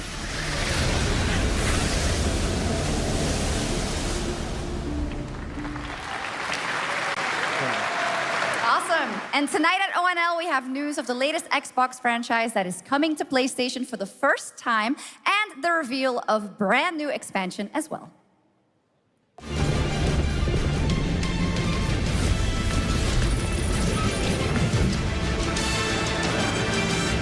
I was very disappointed by Age of Empires, but I think I just wanted it to be something else that it was. It just wasn't. I have not gotten into an RTS.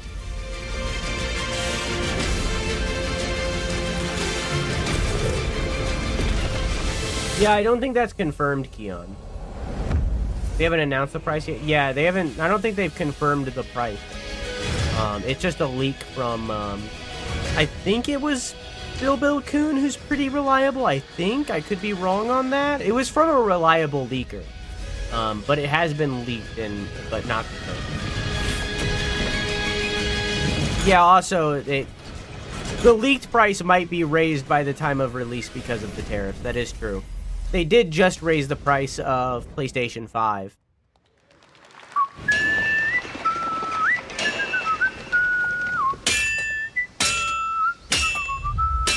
This is a game that I regret not playing. Honored friends, masters of the blacksmith's guild, let me introduce a young master of our craft and new owner of Kutenberg's old forge, Henry of Skalitz.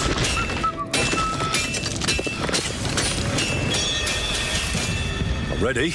We can begin. First look at Legacy of the Forge, the second story expansion for Kingdom Come Deliverance 2. You'll put your blacksmithing skills to the test to acquire and repair a legendary burnt-down forge with brand new design features. All right. Do we have any Cult of the Lamb fans in here? Yeah, it's all right. All right. It's time for some big news for the darkly comedic action adventure management hybrid game. Here's the announcement of a major expansion to the game coming soon. After this ad.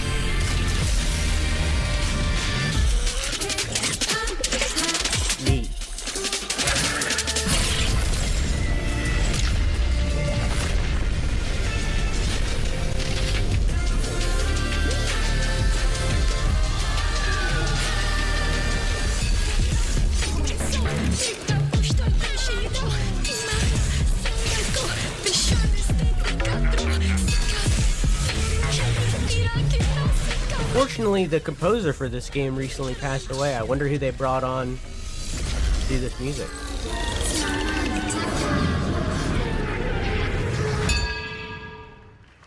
Awesome. Now, last year, World of Warcraft celebrated its 20th anniversary and kicked off its 3-expansion story arc, the World Souls Saga. Here to tell us more about what's to come is executive producer Holly Longdale.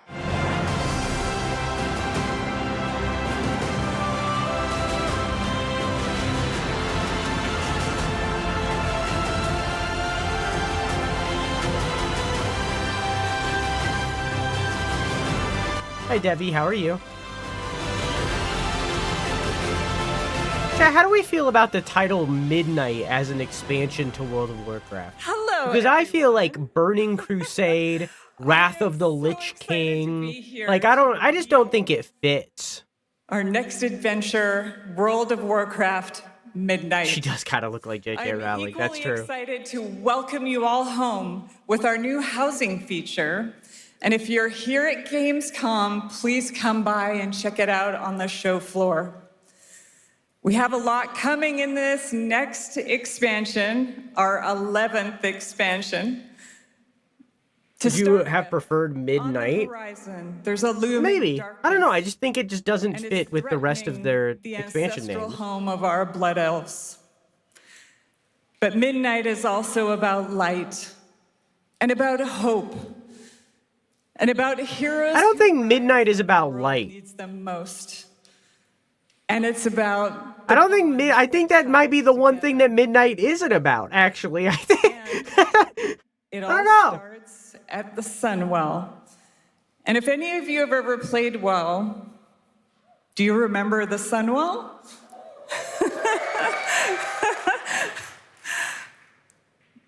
With that in mind, please enjoy the premiere of our cinematic introduction to Midnight.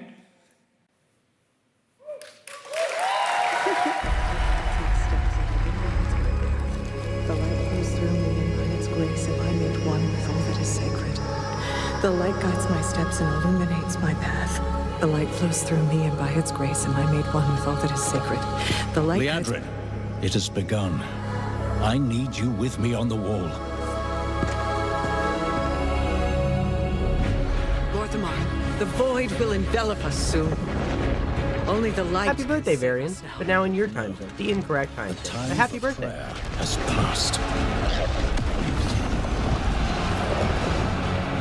Stop, Duman. No, you're perfectly fine. Not well. See, I have no context to this at all whatsoever, nor do I care. So I like the context that you're giving me.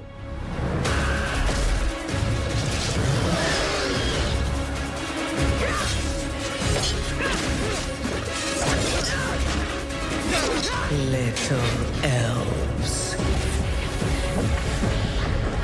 If I were to start playing an MMO, I would play every single MMO that exists before World of Warcraft. So I really don't care. Can you hold out? Flee and save yourselves. Liadrin, don't. Light be with you. You see? She understands it's hopeless. Soon, you all will. The light guides my steps and illuminates. The light flows through me, and by its grace am I made one with all that is sacred. The light guides my steps and illuminates my path. The light flows through.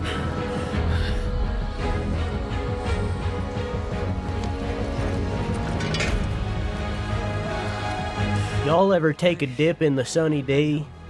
That I am unworthy. I don't know if I deserve your help, but I know my people do. Please give them strength. I admire your spirit, but that will not save you. Soon, I will break your world. You can't even break one elf.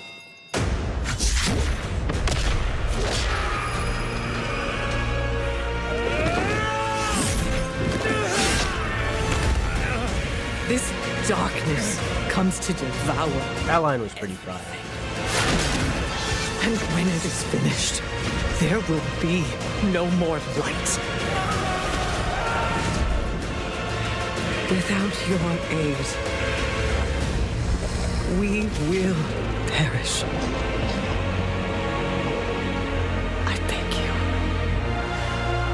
help us.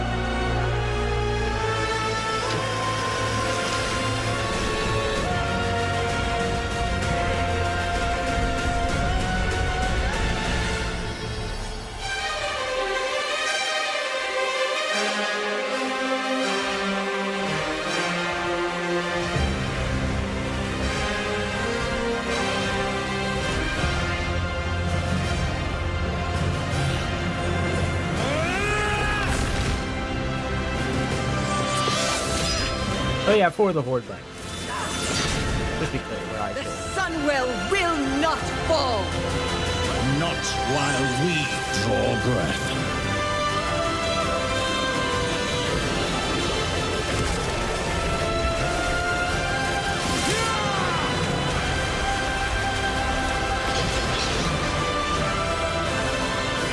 I mean, I don't think there's anything wrong with playing World of Warcraft. I'm good. You know?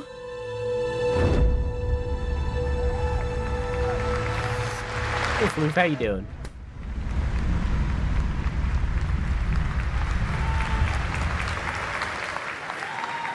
What a great cinematic. Nobody does those better than Blizzard, and hope you guys enjoyed that. All right, next is the global announcement of a new project from Team J, the dev team behind Delta Force. Project Spectrum is a tactical shooter for the fearless. It is a physiological horror PvEVP game. That's right, where you battle against monsters, other players, and your own sanity as widespread anomalies twist around the world. So Face hunt the showdown. horror Showdown. or become the horror itself. Can you describe the sound in the recording?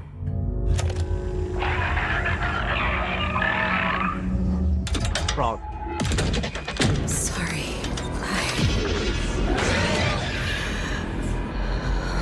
Let's go back to the start.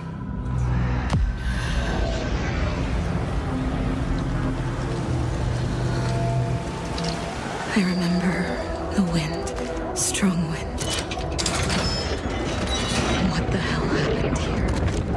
We got company! Rolled that one a little bit more nice.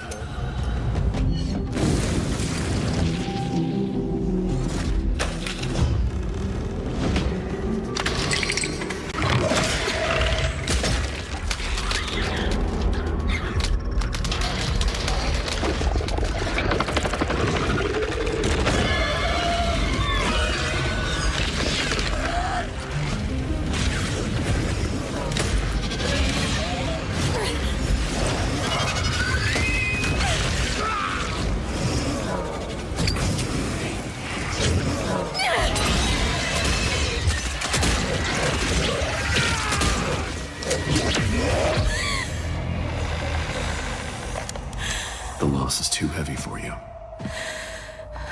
But sometimes, loss can birth beasts and bury truths. What do you think? What if you are the beast? The beast?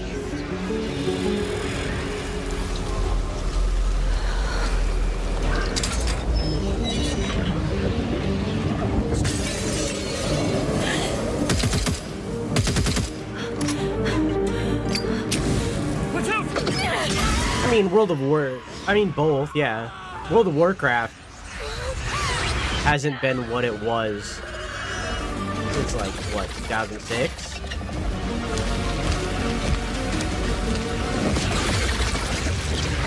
Is that Wrath?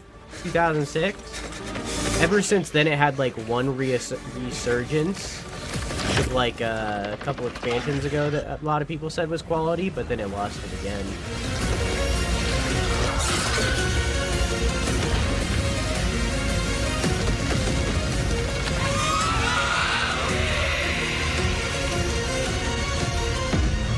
This looks cool, but I feel like we've seen no real gameplay, and this is the kind of game that you want to see gameplay for before anything.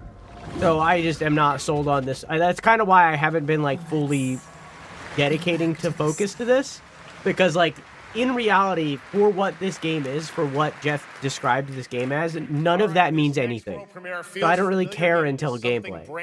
No game, no hype. And trust me, you've seen them with tanks, but you haven't seen them do anything yeah, like Legion this is what I was before. thinking of. And it's coming to PC, consoles, and Steam Deck.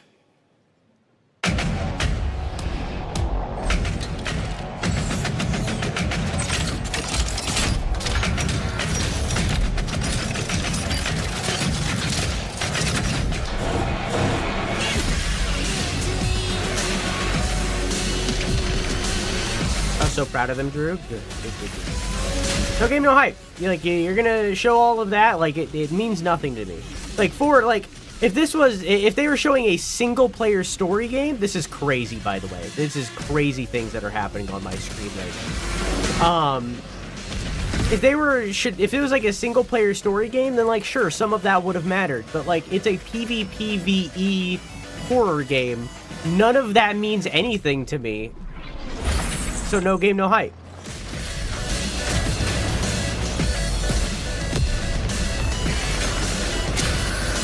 This is fucking crazy. I'm watching people drift tanks right now.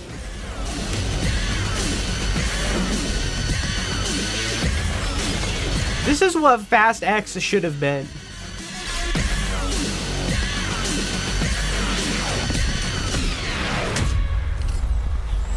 That was insane.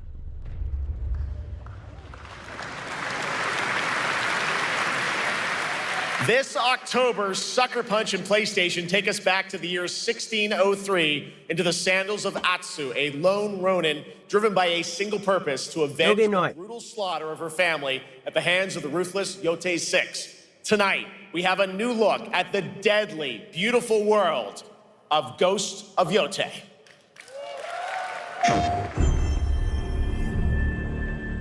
How do they get... Okay. Hey, Erica. The world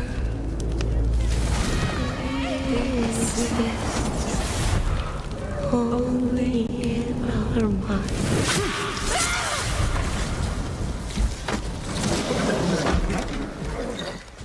Are you going to give me a line?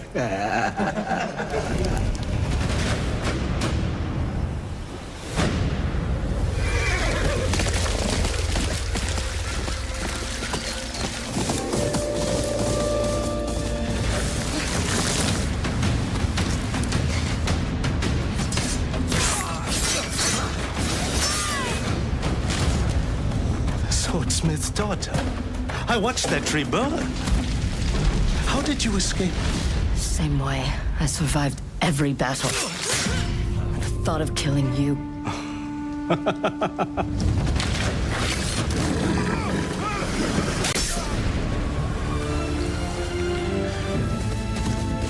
Such a pretty game. Ruthless spirits, wandering the land, driven by vengeance.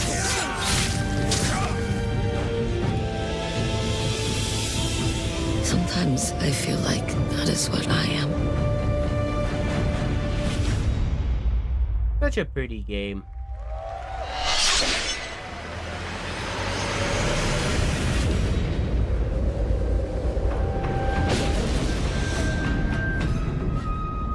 I'm surprised they're bringing Legends back, but I'm glad. A lot of people really loved it. It was just extremely niche.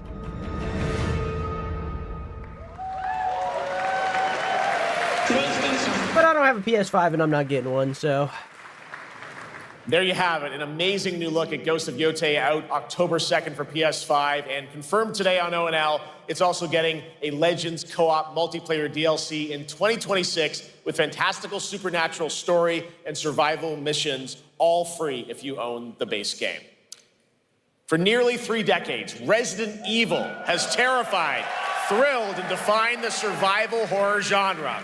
Now, a new weird that you're doing these back to back. I feel like you could have spread them out, but that's fine. Game Fest, we gave you the first glimpse at Resident Evil Requiem, and tonight we are diving deeper with a brand new look that explores the haunting backstory of the game's protagonist, Grace Ashcroft, and why she may be the key to surviving what's coming.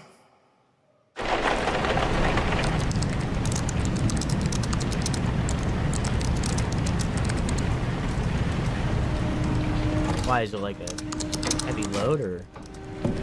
Anne, Hi, Mom. you have been on that thing all day. Well, if you're gonna work so late. Get some sleep, eh? I'm almost done, just a sec. It's really coming down hard. Mom, phone. Mom. It's right beside you.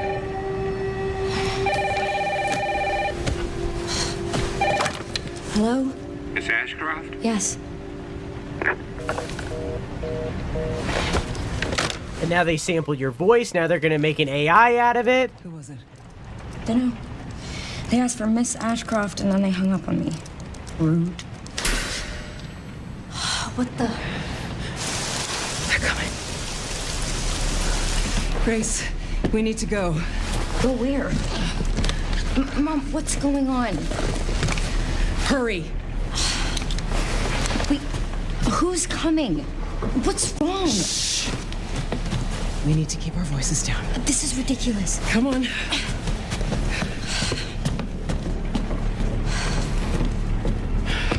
Tell me what's going on. Now is not the time.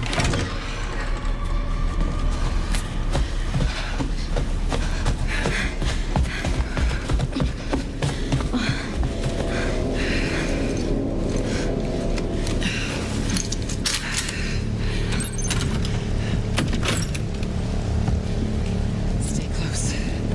Mom, wait. Grace, keep moving.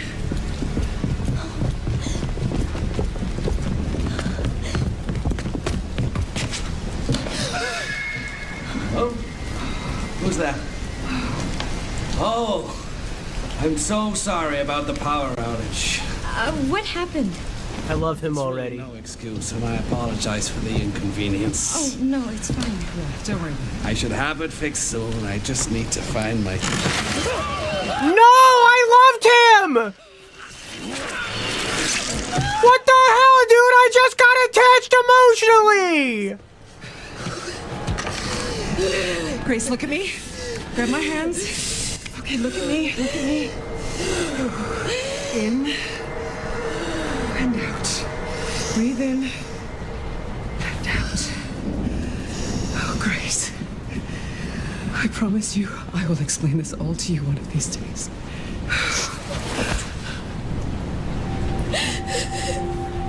Grace.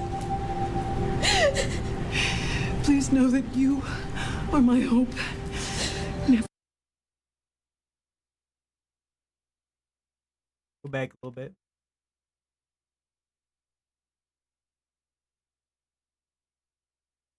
As a person who wears glasses,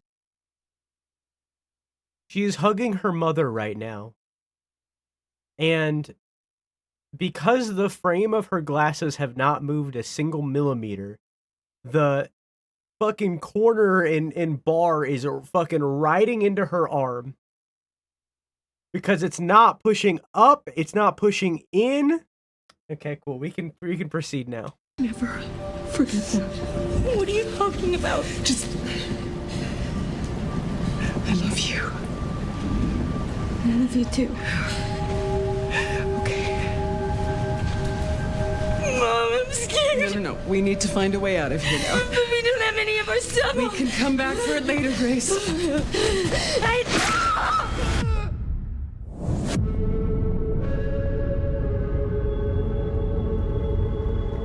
Okay.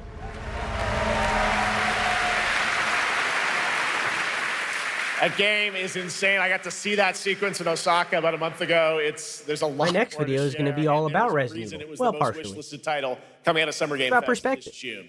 Now, for those of you here in the arena tonight at Gamescom, there's some good news because you'll be over on the show floor, be the first players in the world to get hands-on with a playable demo of Resident Evil Requiem at the Capcom booth. as we count down to the launch this February. A huge thank you to Capcom and Takeuchi Sunn for that special look. And with that, Gamescom Opening Night Live comes to a close. But the celebration of gaming doesn't stop here. We'll be back on Thursday, December 11th for the Game Awards, streaming live around the world as we honor the best games of the year and give you a glimpse of what's coming in 2026 and beyond with tons of brand new game announcements. You're leaving, but before we say goodnight, we do have one last surprise. A global announcement from a studio that walked away with multiple Game Awards wins for its last project. Please, take a look. Check a look. That's a sperm.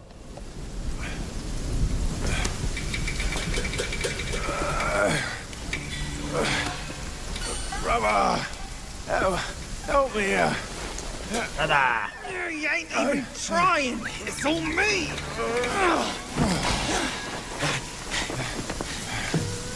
Look at that belly of yours. Where's the mountain? Hey, you're falling flat, losing again. Drop that coswallop.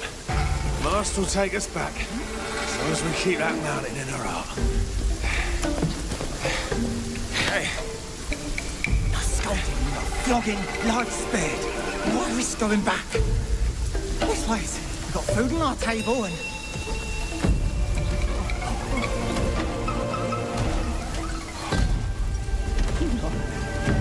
They're coming for us.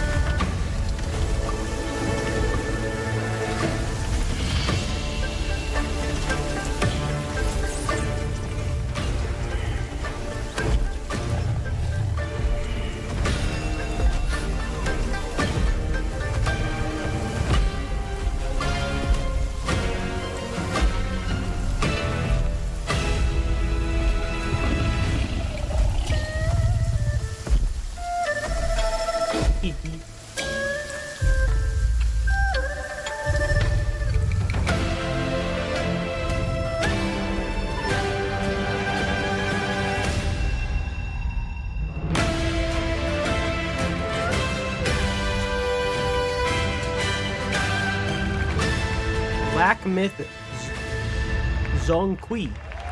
Okay. Cool. There's a special announcement. Game Science has announced and kicked off development of the second title in the Black Myth series, this time starring Zhong Kui, the ghost-catching god who wanders between hell and earth. This will once again...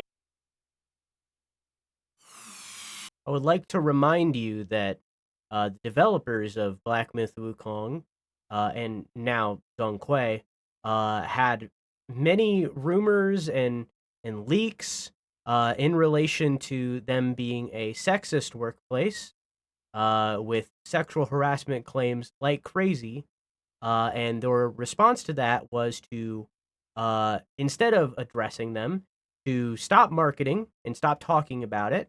And then in the TOS for every single person who played the game early or reviewed the game early, to not mention any political topics, including, I think their exact words were feminist propaganda.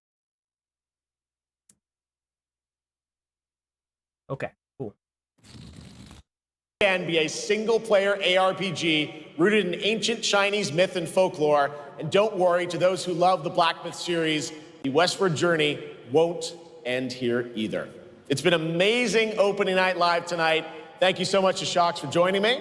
Thank you so much, Jeff. I had so much fun. Also, a huge announcement at the end of that to close out opening night live this year and kick off Gamescom 2025.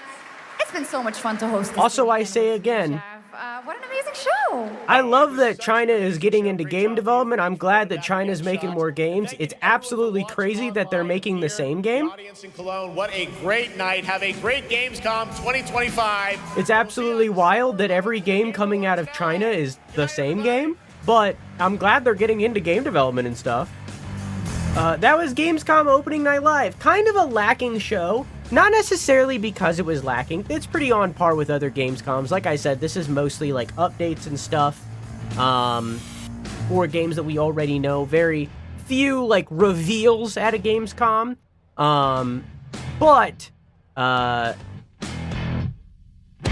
but I feel like the pacing of this show was not done well. I think that the pacing of this show could have been done better. Namely, for an example, and there's others, but this is like the main example I'll use. It's weird that they did Ghosts of Yotei, Resident Evil 9, and the Black Myth game, all three back to back. You know? That's pretty crazy. They shouldn't have done that. Those three should have been spread out, because there was definitely a very long lull in the middle of this show that could have been lifted up by one of those three games.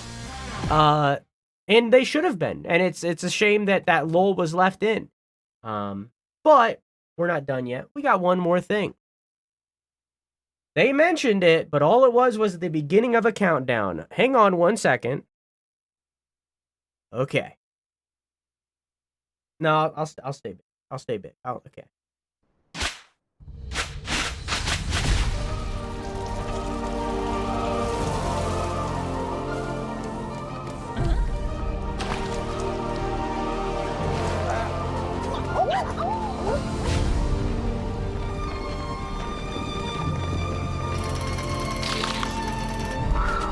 It's the cut area from Hollow Knight 1.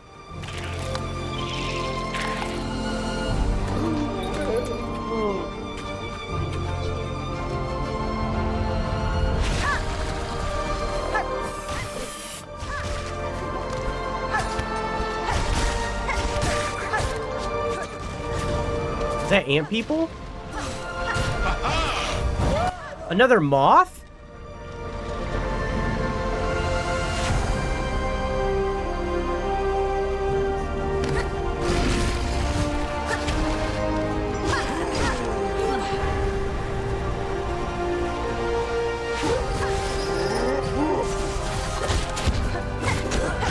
And they're not bleeding orange. They're not infected. I think those are hornets, actual hornets.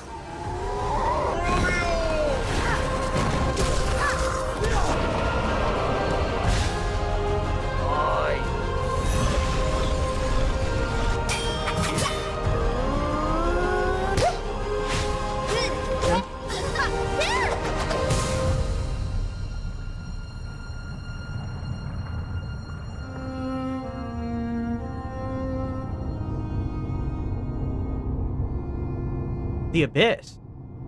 That's super soon. Okay, hang on. September 4th. What day is that? Hang on. Give me that again. What day is September 4th? Oh my god, that's right there. Thursday? We will be playing this on launch day, and for the entire week of the 4th to the 7th, because that's my stream days, we will be playing Hollow Knight Silksong from September 4th until the 7th, my normal stream days. We will be playing Hollow Knight Silksong every single one of those days. And I will assuredly, most likely, be going long on each of those days. I do not care if we are in the middle of a different game. I don't care if we're one session away from finishing Death Stranding. We will be playing this game.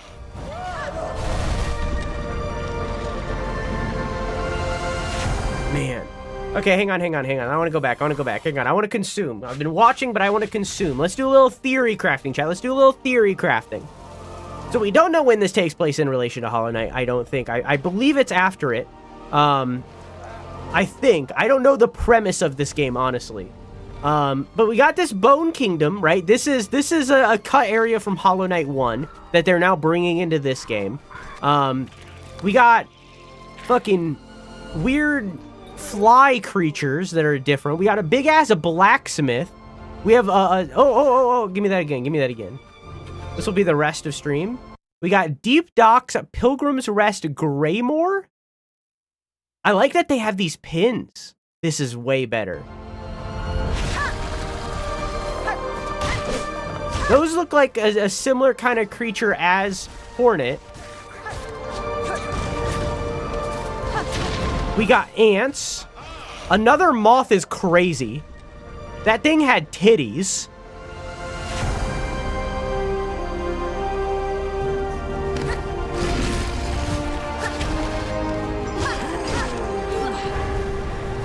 And they're all bleeding white, which means they're not infected like in Hollow Knight 1.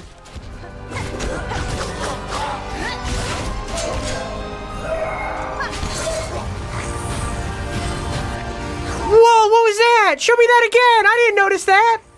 You get like a hover umbrella thing?